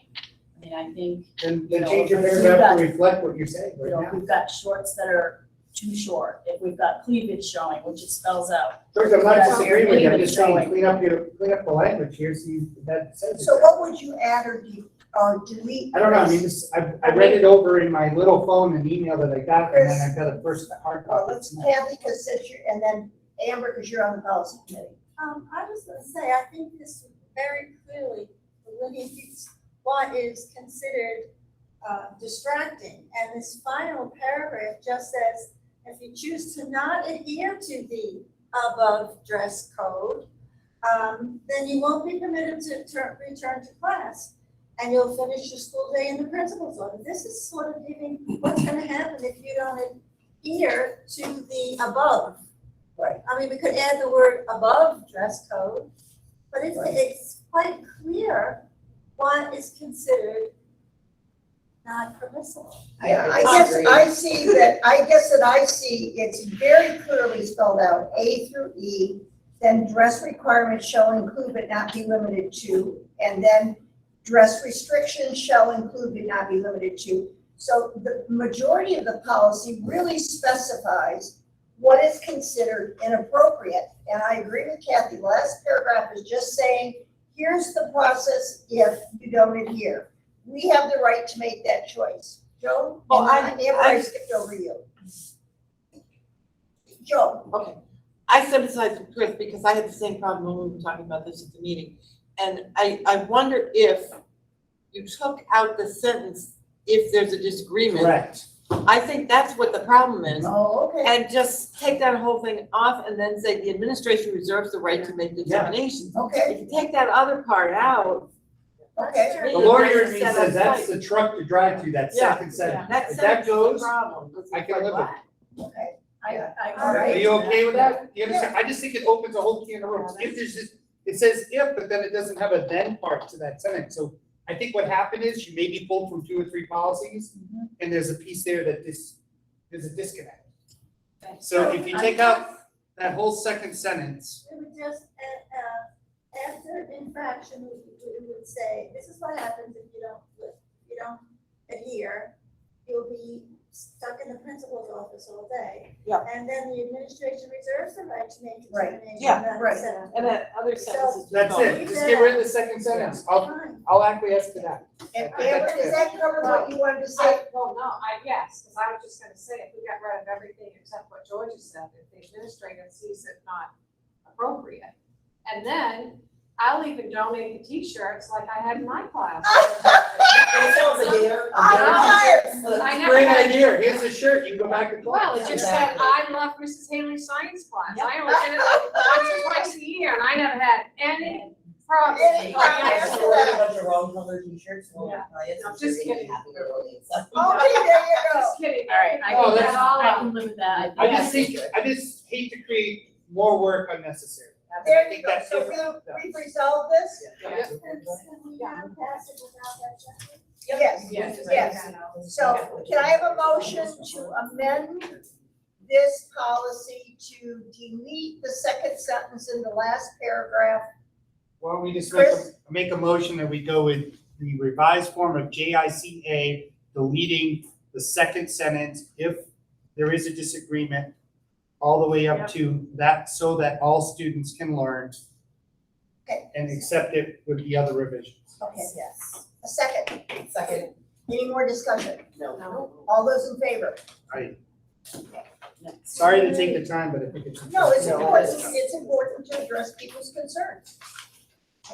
Kathy? Okay, JLCD, this has been tabled since last December because Lindsay was so busy with everything. So she finally went through it all and added this paragraph, which gives her the ability to be trained in this administration of this naloxone hydrochloride. Right, starting. Second. Can I have a motion to adopt this policy? So moved. Thank you. Second? Thank you. Any discussion or questions? This is again a revision. A revision, So this I will give apologize. the nurse, just the addition of that one paragraph that allows us to have this medication on board in the school and to have people who have been trained and qualified to administer it. So we don't have an overdose in the building. So she will be trained in this. She'll be Yeah. trained. Okay. Absolutely. So that just. Yeah, it's sad. Can I also just make a personal comment at this point, because Kim is here with us tonight. And Kim, I want to say how much I appreciate the fact that by you having all of these revisions in yellow Oh, highlights. did you do this? Oh, thank you. Really? Thank you, thank you. Really, You're welcome. It's really good for my blind soul. To go through these policies in a systematic and thoughtful way, and I know it's something we've been asking for, but you really stepped up to the plate and done that for us, we appreciate it. You're welcome, thank you. So that one's done. Kathy, the We next vote. one. We had to vote on it. Oh, we have to vote, all those in favor? Right. Okay, moving on. Is this proposed or revision? I did, JLIER.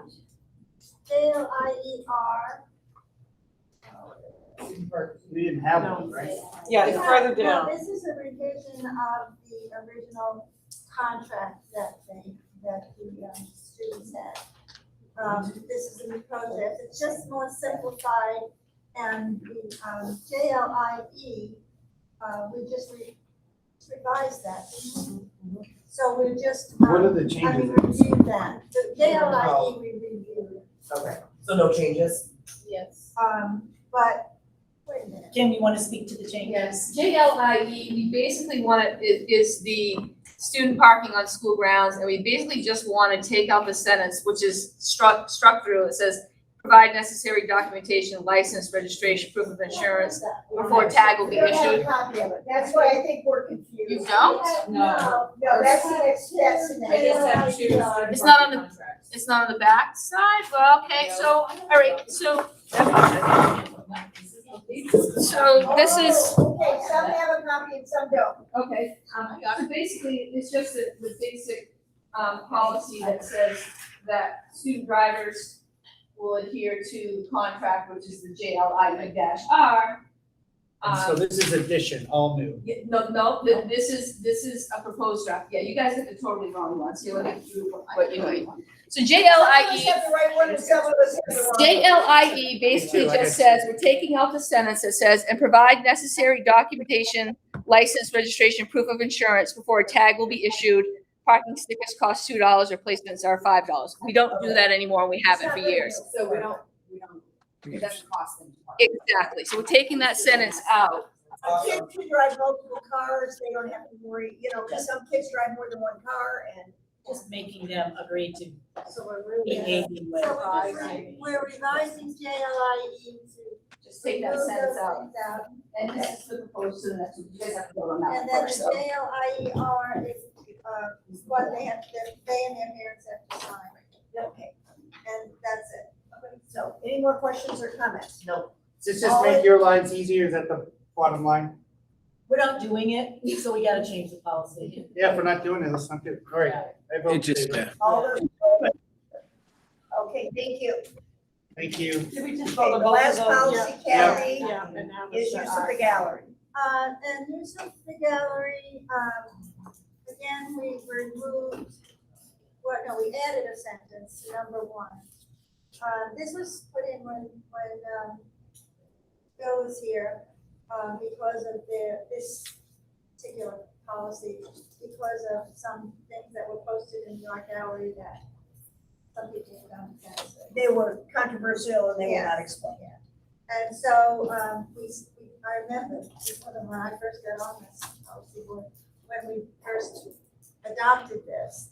And then, we decided that it's the gallery, although it is kind of scheduled and sort of overseen by the art teacher, it's not limited to the arts. And we wanted to just put that into writing so that science teachers could use it, or a reading week or something like that could use that same gallery. It's still scheduled by the art teacher. But it's still Yeah.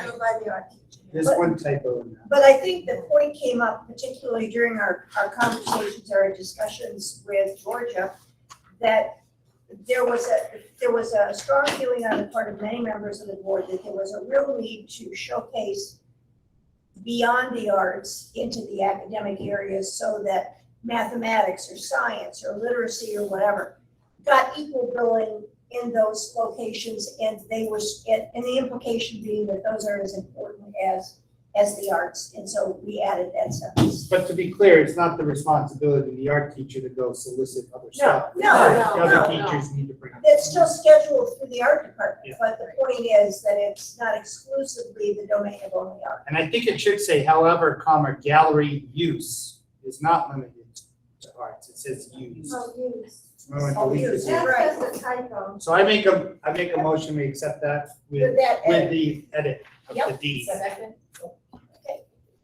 Any more questions or comments? All those in favor? Okay. So then we'll move back up then to adoption of or approval of the handbooks. Georgia. Thank you, Kathy. Wanted to do the two parent handbook first. Yeah, I mean, it's listed in that order, student, parent, and employee, and then interscholastic, so. We're not doing it. Oh, we took out, oh. Do we do a program of, do we already go over a program of studies? No, we're gonna discuss that at our workshop. The So media, 10-2 is. What? I'm confused. I'm sorry, I've lost track of the conversation and I'm I'm confused. sorry, my fault. No, that's okay, Kathy. Seth, would you like to speak to the program of studies to start? Okay, yeah, I'm just having trouble following along with all this. So yeah, program of studies, when we were having a curriculum meeting, we were reviewing policy and realized that it's supposed to come to the board each year for approval. And I don't believe it has in some time, like, gone to the board and we revise it every year and it gets used during scheduling. So yeah, we just decided this year that we do the revisions and bring it to the board, to review, ask questions, and to approve. It is, it's always been a living document. It has a lot of different people in. Kim got it from like 40 pages to 28, I think, because so many people go in and edit. The format's constantly getting disrupted, but we did some work on it. The teachers will go back to it usually in January, February, make any revisions for the coming year, and we can bring it back. So, but I can't hear anybody. I muted it, Seth, so you'd have less feedback. Okay, yeah. Oh, thank you. That was kind of nice, actually. Thank you. I don't know if there's missing items. I think when Wendy sent it out, she said, please let me know if you want hard copies. Okay. That's why you don't have them, so I didn't have Yeah. to, we didn't have to print so many. Oh, okay. I missed that. No, that's okay. I printed some. I think I'll send her an email tomorrow saying I always want hard copies. There you go. That would be nice. Because I'm fine looking at them at home, but then when I get here, I'm like, It's just because they're so yieldly and we just didn't want to print them and people didn't want them. One thing you'll notice in there that a lot of the teachers have their own style. And I think the next step with that would be to have more of a common template for a course description, because everyone kind of has their own style in there. So as we move through this, just to kind of make it more of a flowing document. But it pretty much covers the base, though, describes the course. It's what we offer. We can't always offer everything in there. We want to offer it, but if one student signs up or we can't fit it in the schedule, but it is what we would ultimately like to offer everyone. Does everybody who wants a copy of program of study have one in front of them? Yes, I would like them. I've done that for some reviews. It's got one. I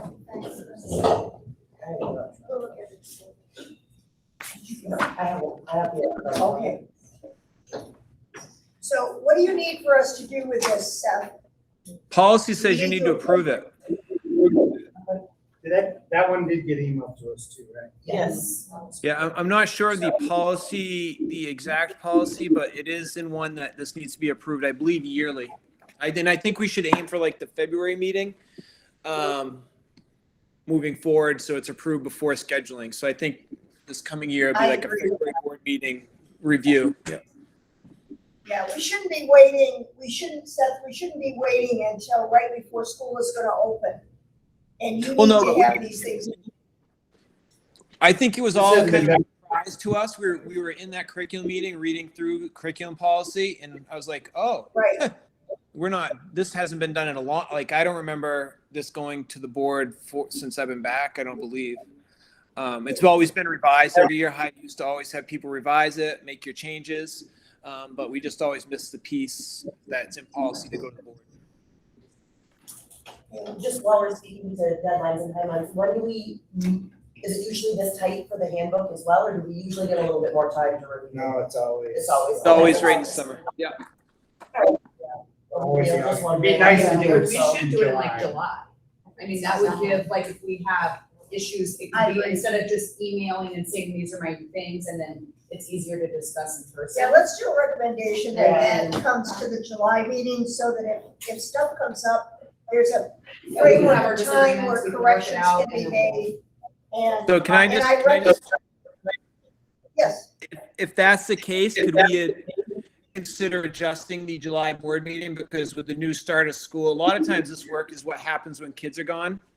And if we end up getting out of school, like in the deep 20s of June, this is a lot of work. It means that could move the July meeting.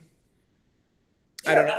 It would be pretty tight, yeah. Because a lot of this work gets done once kids are out of the building. I agree with you. Or even if we got it more than 7 days before the meeting, Right. like if we got a draft end of July, we still vote on it in August, but instead of getting it on. So, That's how long it takes to do this work, Chris. That's why you got it then. Yeah, so. Well, I understand, but I mean, it's really hard to, But if we feel you guys are under the gun, so I kind of feel like we just have to approve it tonight because I don't think we really got time to do other things. I agree. You know, it's already 8 o'clock and we haven't even gotten to that part yet, so.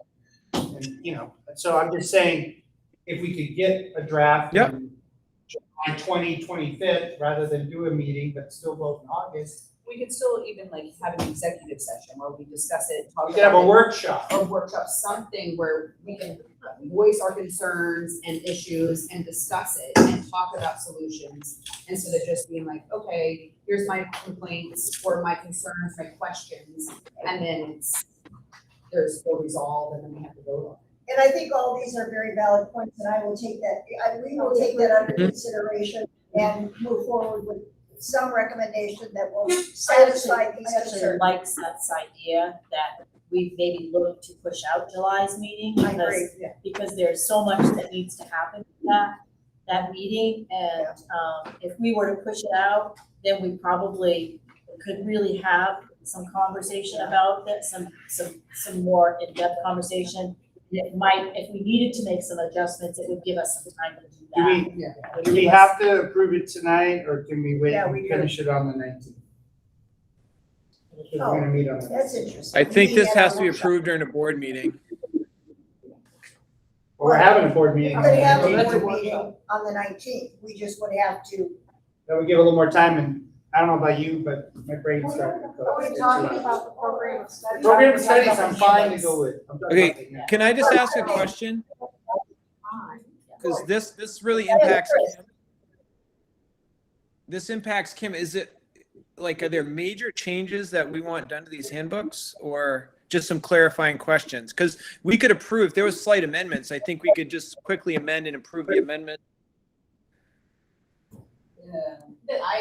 I had The My handbook, I mean, I've got a photocopy of 200 handbooks, so if you put this off to the 19th, and then I have to get all the other stuff, that's why it's really important. And I'm sorry that the process of getting it to you sooner or whatever, I mean, the handbook doesn't have any major changes compared to last year. I mean, the only changes in the handbook, I mean, if we've moved on to talking about the student parent handbook, I mean, I don't know, I guess we've jumped onto that now all of a sudden.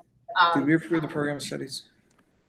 Yeah, I mean, the program of studies, that doesn't really matter to me what you guys do with I think the program it. of study is a done deal, because that's really developed. I move we accept the proposed draft, and then if there's any revisions, we can. Proposed draft of what? With the program of studies. Okay, is there a So we can second? move on to that. Second. Okay, all those in favor? Aye. Okay, let's move on to the student handbook. So any changes in the student handbook from last year are documented. If it's highlighted in yellow, it's been added. If it's struck through, it's been taken out. The changes that were made to the policies that you just approved are reflected in here. Right. Other than that, nothing is different. If you push this back to looking it over in great detail and hold a meeting August 19th, is that what you're talking about doing? Holding another meeting? Because it cannot possibly wait till a September meeting, because I have to have these go out the first day of school. So, Kim, I hear you. Done it before. yeah, I guess but that's not conducive, Chris. to I know, but I'm school. just saying, we've done Right. it before. The hard part I have is, there are changes in these pieces, and we've gone through a lot of stuff tonight. The hard part for me is, I'm also trying to understand why we have to print 200 copies versus. It's there's just the nature of the beast. Because Some it's gonna be parents every don't have parent. internet, I don't know which ones do. We do have it on the web, but Yeah, it's, still. they have to sign it, have We to just return trying to it. sign, like the portion that they have to sign. Well, some people I are guess not that's a outside. discussion you folks can have, it doesn't matter to me, I'm just the clarify. I'm just thinking it's a lot of work, that's all, to print 200 copies. Yeah, I wonder, Can you do it in the handbook, what we just did with this? Pass it and then No. do revisions if we need them? Well, here. well, you can make a motion for that, We and have then I guess we can go from there. Excuse me? I mean, someone can make a motion to pass it, and then we go from there. Well, we have a couple of options. We can make a motion and pass it tonight. We can schedule a special board meeting next week on Tuesday, the 16th, and go through it then. we can go through it at the workshop on the 19th. What I see here that is reflected is there is a change in the procedure for planned absences. There's a change predominantly around the dress code, which we just had a thorough discussion about. That's reflected, and other than that, there is, Procedures for there's a grades. change with, intercession has been eliminated, I guess, is that true, Kim? Yeah. And other than that, I see a word here, a sentence there.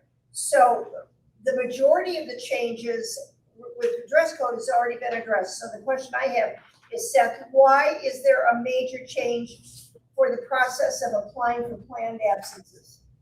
We just wanted to add a lot more detail around that process. To be completely honest, it's gotten out of hand.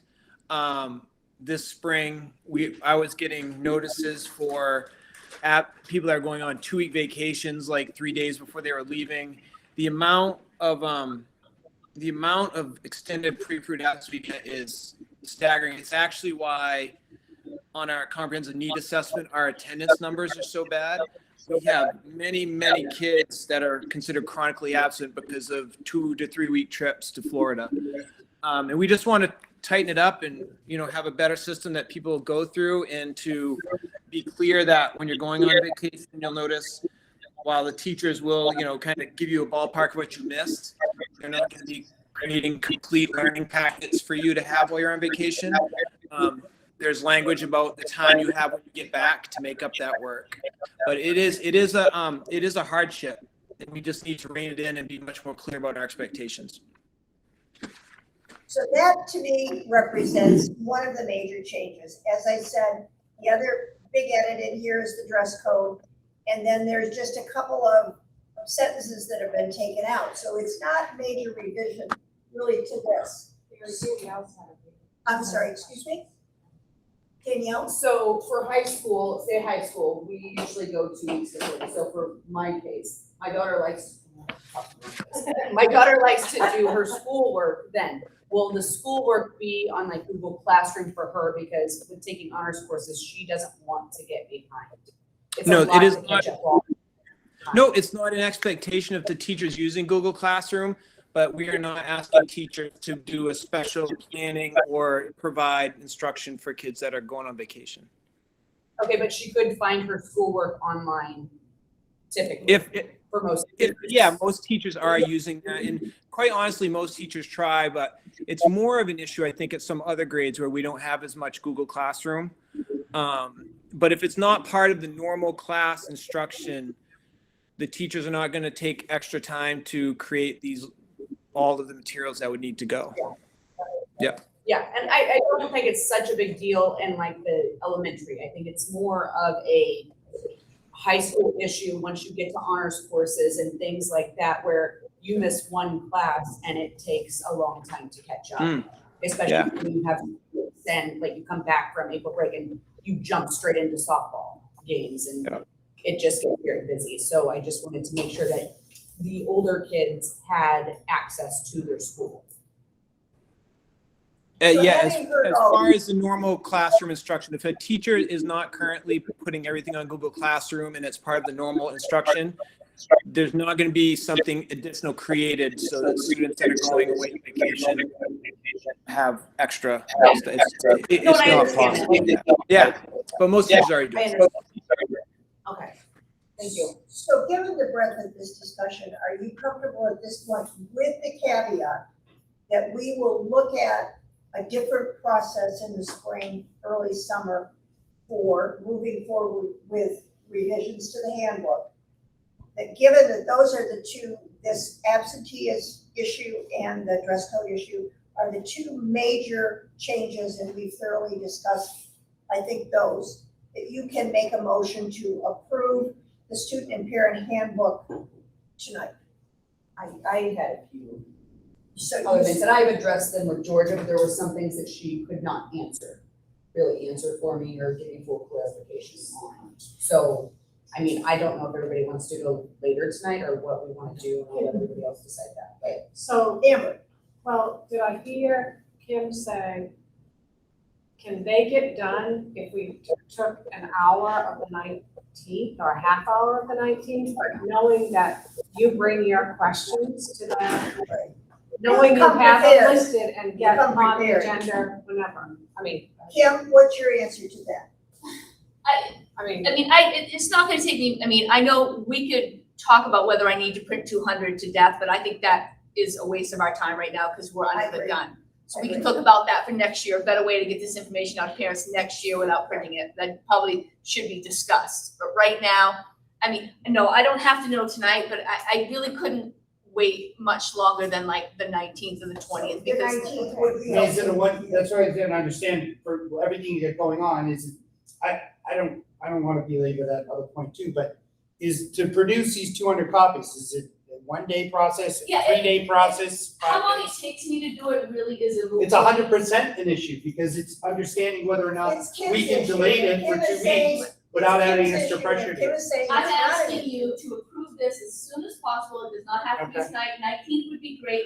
Please don't wait until September 13th because then it's not gonna go out the first day of school, which Fair. may not seem an issue to you folks, but for the teachers and the parents, it's a huge issue. Yeah, no, we, So that that's one what year, this is my Whatever request you then. decide. We will set aside 10, 15 minutes at the beginning on the 19th of our workshop, starting at 1 o'clock to discuss any questions or concerns you have about the student parent handbook. Kim, will you be there with us for that beginning of the meeting? Yeah, sure. Okay, and can I have a motion then that everybody comes prepared to have read this and ask their questions on the 19th? and they're online.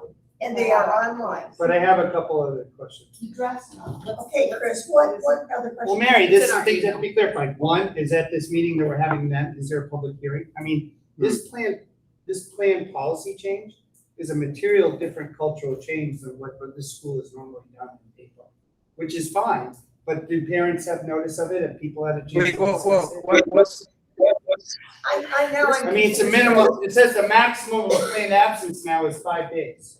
Well, that's to be discussed at this meeting on the 19th. If we are But I mean, not is it a going to public make- hearing on the 19th? Is the public allowed to come? All these meetings, every board meeting is Okay. public. Every Think board meeting, every. this- I just wanted to get clear. Posted as a Is workshop. posted in public. And Correct. Sean will have the agenda for our meeting on the Is 19th. it a workshop? It's It a will be workshop. posted on our website. But it was It's a work- originally as a workshop and now we're making it work. It's still a public event. Anytime we meet as a board, it's a public event. That can be on the So- agenda And as we well. can frame it so that we have a 15-minute board meeting and then a workshop to follow. What? Yes, sir. so this plan absence policy is not, Sean, can you mute the, is Yes, not, okay, sorry. this is what has always been really in place. I mean, some of the technology language changed because the young kids don't, but it has, like, we just need it to be in, so this isn't new, Chris. When it says we expect to not exceed 5 days, that doesn't mean we can do anything about it.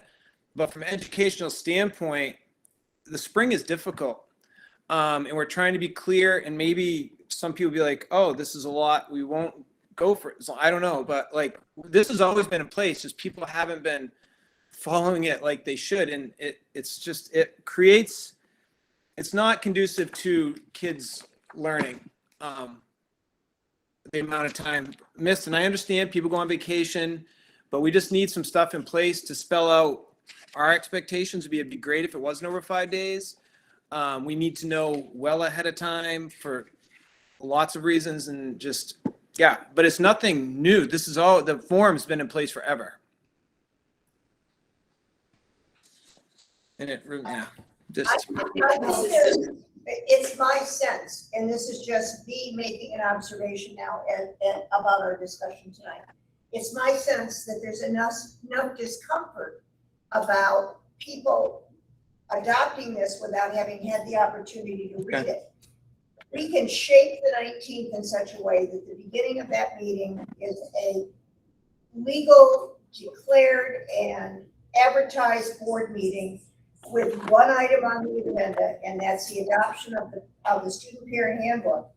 And Kim has agreed to be with us, and I think then everybody has the obligation to read this in advance and bring their questions to that session. like Google Meet on the 19th? Yep. Or Yeah, we're Zoom- meeting, Zoom we're up- already scheduled to meet on the 19th. No, but we want a web conferencing component on the 19th, like normal, like a Google Meet? Yes. Okay. So, can I have a motion to that effect? I was just talking to the student parent book right now, and I'm Yeah. looking at all three manuals. We're talking about the student parent handbook. I just wanted to make sure I was on the same page. Yeah. Yeah, just the student parent handbook. Okay, can I have a motion to that effect? Kathy, second, Kayla. Any more discussion or comment? All those in favor? And I take it you're abstaining, Chris? Yes. Okay. All right. So we'll deal with that on the, and Sean, we'll discuss how we're gonna advertise that, okay? What do we have left? We have the interscholastic handbook. That's Well, the the employee employee handbook. Let's go with the employee handbook first. So, I think there's not really any huge changes, Do you have a copy? here.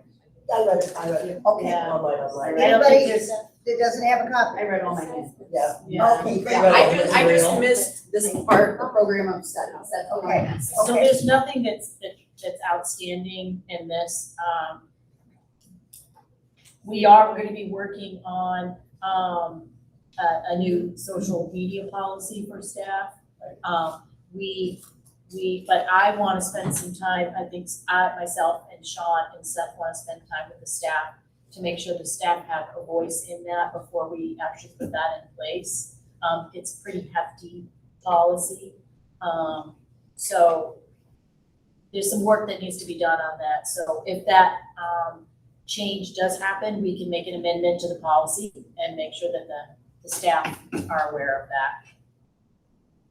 Do you want to put a placeholder in the handbook for that? I didn't see one. Or are you just gonna do, No, it? not we're at just this gonna time. have to We'll just make re-vote it- on the, we'll handbook. just, once the policy passes, the language will go in the handbook for the next year, but the staff will know about the policy So it and know won't that it be- will be going. whatever you come up with won't be technically enforceable until 23. No, it'll be a No, it'll policy. be a policy, that'll be in Just place, like we're you gonna talk about it at our workshop, so that the board has an opportunity to have a thorough discussion of social media policy. It'll then go to the staff, then it'll come back to the board for adoption, it'll be an official policy, And then you'll add it and to it'll the be in handbook. place. And then we'll put the amended language in the handbook for the following. Why wouldn't we just add it after it's approved? We can add it. It'll be on our website. That's not been common practice, but we can certainly do that. What we've been doing is as we've been updating our policies, we make notes in our handbooks throughout the year, and then we make those changes at the end of the year. But once it's policy, right? It doesn't matter if it's in the handbook or, Well, maybe it's different under school law, but I know that unless it's in an employee handbook, we deliver proper notice with that, regardless if it's a policy, it's not enforceable. Well, that I'm not sure, and So I guess I that wanna- might be a question for Mike. Yeah, I'd like a legal ruling on that because I believe once it's adopted policy by the board and it's posted on our website, it's an adopted legal policy. It'd be good to get it clarified if you don't mind. I'm sure you can clarify that for us when we see him on at the September meeting. Yeah, okay. So can I have a, motion to adopt the employee handbook? so. Kayla, can I have a second? Second Kathy, all those, any other discussion? I just made one notice to Kim on page 13, there's a reference to a former employee, if you just want to take that person's name out. Yeah. Just wanted to make sure that that's in there. Thank you, Jeff, I appreciate that. Okay. Any other questions or comments? All those in favor? Okay, moving along. The last then is the interscholastic and extracurricular handbook. Can I have a motion to adopt that? Kayla, a second? Second. Okay, any questions or discussion? I have a Yeah, good. No, go ahead. With the quitting a team, it states that What page are you on? on number 10. Okay, It says that if a student quits a team, that they are not eligible, I mean, there's other stipulations, but they're not eligible to play the next season that they would play of whatever sport it is. I think if you're quitting soccer, you shouldn't be able to play soccer next year. Like it shouldn't, I think there's circumstances that happen, and there's not always, I mean, it's just quit, but you shouldn't be punished in basketball for quitting soccer.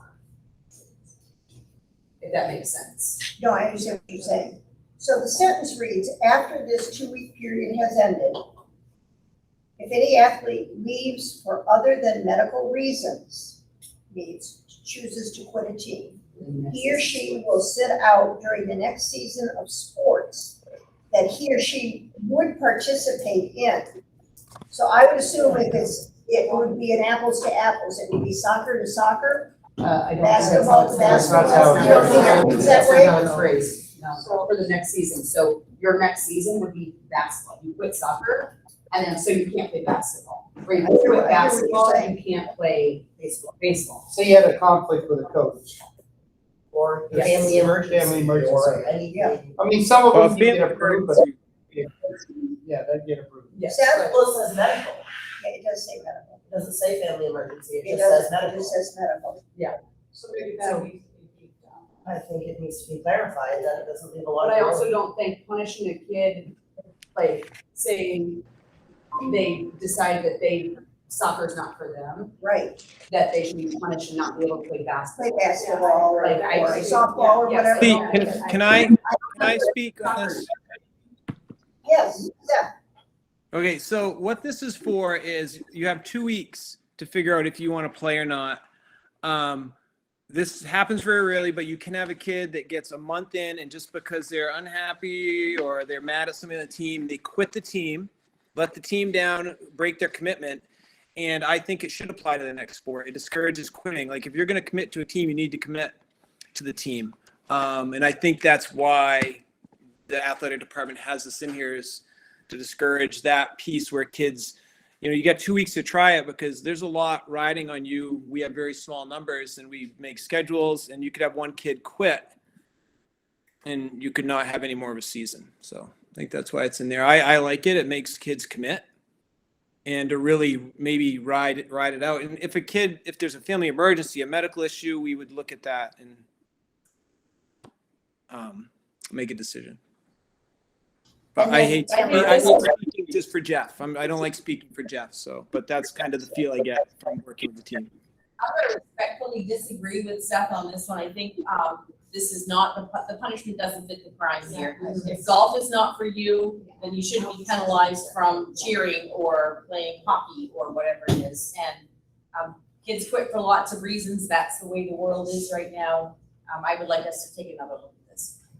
I agree. I completely, I agree and disagree. I agree that children should be held accountable if they make a decision. However, if we are going to hold them to this standard, we need to clarify more than just medical. There needs to be other reasonings and stipulations. We can't just leave it up to medical. There are many of other respectable and understandable reasons as to why someone would leave a team after 2 weeks. And I think if we are gonna leave this in place, it needs more work. And I'll just, this is ultimately up to the board. I think now more than ever with our youth, we need rules like this. And I will say, to my knowledge, in the last 6 years, this is a maybe one athlete, maybe. So maybe one. Jeff could clarify if Heidi's still in the room. I'm not sure. no, Jeff's not with us tonight, he's had a death in his family. Well, I guess I must have skipped that in reading it, but I agree with Debbie, and everybody else. And I think we need to make a place, athletics, whatever, that kids want to be here, they want to feel good. To me, it's more of a punishment, that would be. And if soccer didn't work out, then why can't you try basketball? So if that is what that means that you couldn't, I am totally against I already it. have hard enough time to do I that just and think make it that happen. that's. So that I think one thing that we maybe have Seth to, needs one to- thing that we have to think about though is our numbers. Our numbers are always really low on our teams. And we could get ourselves in a situation where we don't have enough athletes to finish out the season. I think So we're I making it think worse. it's just really trying to hold, But I you think, know. I agree with that, Georgia, I understand that, but maybe there needs to be maybe a conversation needs to, if that had been brought up, or if that's the case, I think maybe that wording wouldn't seem so offensive to so many, and just leaving in the medical part. I think that's a conversation that kids must know on the athletic fields if we don't have enough. And why don't we have enough? Because there's a lot of kids. Yes. So maybe we need to be asking those questions. Well, there, Kathy, let me just go to Kathy and then I'll come back I'd to say you, we better Danielle. table that, I'll hold up that one till the 19th. Yeah. I would agree with Yes, David, but Yeah. I respectfully disagree with Amber and Deb. Because I think, but I agree with Taylor, that it need more than just medical. I mean, you need a family circumstances, there are people sitting in circumstances. But if a kid just doesn't wanna do it, or I don't like doing this, I don't think it's a terrible lesson to teach him, to say, oh, well, if you join this thing, you gotta at least stick it out for this semester or for however long that, you could stop it after that. But I think that's, I just think that is not a good lesson to teach a child. But to follow what George has said, so if you quit soccer and the basketball numbers are low, you can't play basketball because you quit soccer. Well, So then. well, that I'd like to. But you might not finish soccer season. I'd like to ask a clarifying question, because I'm not sure what this is actually saying. It says, after this 2-week period has ended, if any athlete leaves for other than medical reasons, she will sit out during the next season. Is that the Next following sports year? season. next sports season. Is what Yeah, it says which on is my like- copy. The next season of sports. Yes. Yeah. Which would be the So if it's a fall sport, you'd sit out a winter sport. Correct. And then If you it's a could play winter in sport, spring. you'd sit out a spring sport, okay. That he or she would participate in unless reason for leaving has been cleared. So is that really saying if you quit a fall sport, you can't play any winter sport, you can't play any You spring can't play the sports? next season of sports, so you can't do like high school ski team. You can't do basketball if you quit soccer, or if you quit the high school ski team or basketball, After the you can't do 2 week. baseball. Yes. I'm really uncomfortable with that. I really feel that, yes. Can I just put my 2 cents in as a coach and a parent? I mean, I wear a lot of hats here. I just want to point out that I want kids to play, right? And I'm a coach, I want kids to love to play, right? But if I get to a situation where maybe there's some strife on the team, because it happens, they're teenagers, and we get to the playoffs and all of a sudden these kids are like, I don't like my teammates anymore, I'm just gonna quit. Because those conversations have happened. I'm a parent, I've been here long enough, I've heard the kids have those conversations, and you know what they say? They come back and say, well, we can't quit now or we can't play basketball. Mhm. Those conversations have happened in my hearing. The 2-week period is meant for kids to try it out and see. We have kids all the time that come to preseason and they're like, you know what? Not for me. Okay, great. I'm so happy you tried it. So that's just my 2 cents. I know you guys want what's best for kids. I do too. I just wanted to throw out my side as a I coach. appreciate that. I just think that, I don't disagree by any means, absolutely, but we have a hard enough time finding enough kids to play these sports. So why, in turn, if you don't let Jimmy play basketball, and Jimmy is the final determining factor in making a team for middle school in winter, you're punishing the whole team. But why if they quit soccer, then don't let them play soccer the next year? They have 2 Like, weeks to punish try them it for out, the so. same sport they quit. Well, I Don't punish them understand. for the next one. The other thing that we also have to think about here is if we start a season and we can't finish the season and we have to forfeit a season, then we can't play for 2 more years, I believe is the rule, If you don't according to complete- NPA. Yeah, So NPA we're rule really says you trying don't to complete your keep our scheduled seasons. So can I ask a question, because I'm naive a little bit with this? So if a student doesn't want to play on the team, but they stay on the team roster, does that still count as a team member? Or is that where, because all I'm hearing is, this would be fine but what it does, 2 things are happening. The kid that quits, jeopardizes that particular sport's finishing the year. Is that correct? Yeah, and the next one. And then because they quit, they can't play on the next one, could result in jeopardizing that particular sport. So in reality, you're knocking out two of the there. So is there a way to check a box and say, look, someone says, you know what? I'm not good at this one. I want to play, but they stay on, because I will tell you, and this is, I sound like Brian, but Jake tried playing basketball. He didn't do with it. I was the tough dad who said, you made the commitment to the team, you do it. He switched into the manager role and he finished the season as a manager.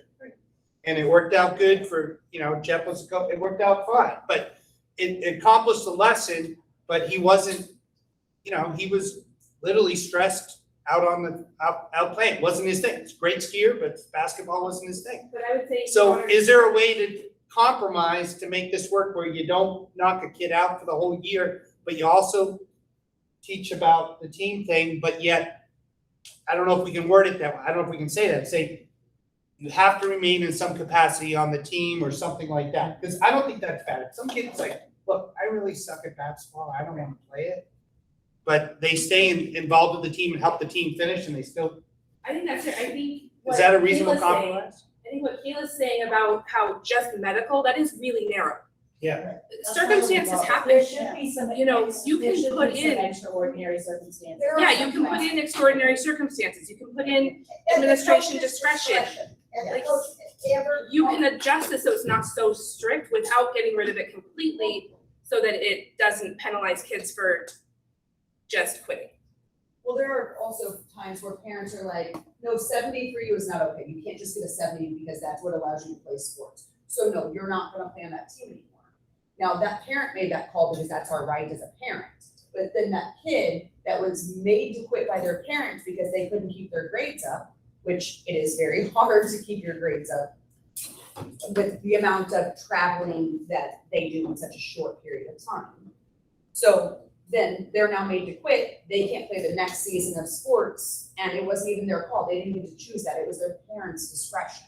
So like things like that, like there needs to be more wording put into what is allowed. Amber. Well, I guess I was just thinking, I feel uncomfortable voting, saying that I agree with that piece of the policy. We have one coach, two coaches here maybe? No.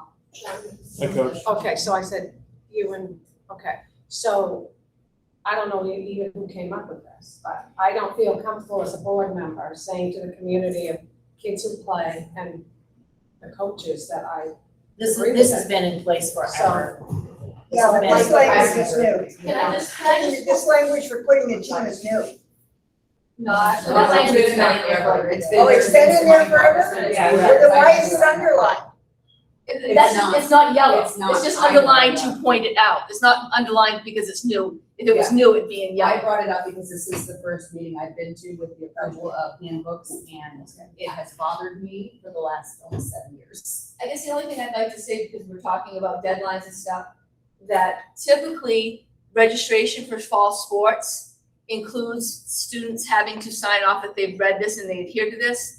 Practice starts August 15th. If you put this off until the 19th, I don't know what that does to the No, we get coaches. to decide tonight. Okay, I don't know what that does to the coaches, I just know that that's. Yeah, we their- haven't done we haven't done You can't walk signups out of yet. here with the- I guess this is the first time that this has really smacked me in the face too, and I gotta be honest, are we shooting the horse because it got out of the gate when there's really no horses trying to get out of the field to begin with? I don't understand that. One, I don't think this happens all the time. Like Seth said, I think maybe once in 6 years, there might be 1 or 2 cases. But the other thing I think of too is you got to have the athletes have to have some skin in the game. If you take a class at UMaine, you have 2 weeks, and if you go past 2 weeks, you have to pay for the class. I think it's a good lesson to learn. And if you decide to join the team and you take 2 weeks, then you're on that team.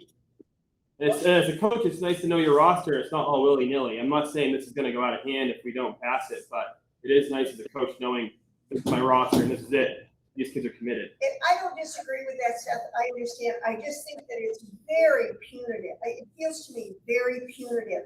I think if you add some language that says for medical reasons or at the discretion of the coach, and then, It would be at the discretion of the athletic director. Yeah. yes, then at least there's some flexibility for a parent to come in and say, look, my kid's not earning the grade point average I want.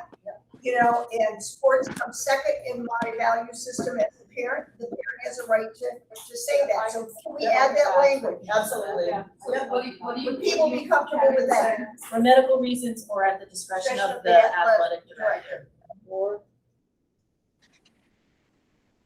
Can I have a motion to that effect? So moved. Second? Okay. All those in favor? Not influenced, you don't, you abstain? Okay. I think it's a reasonable.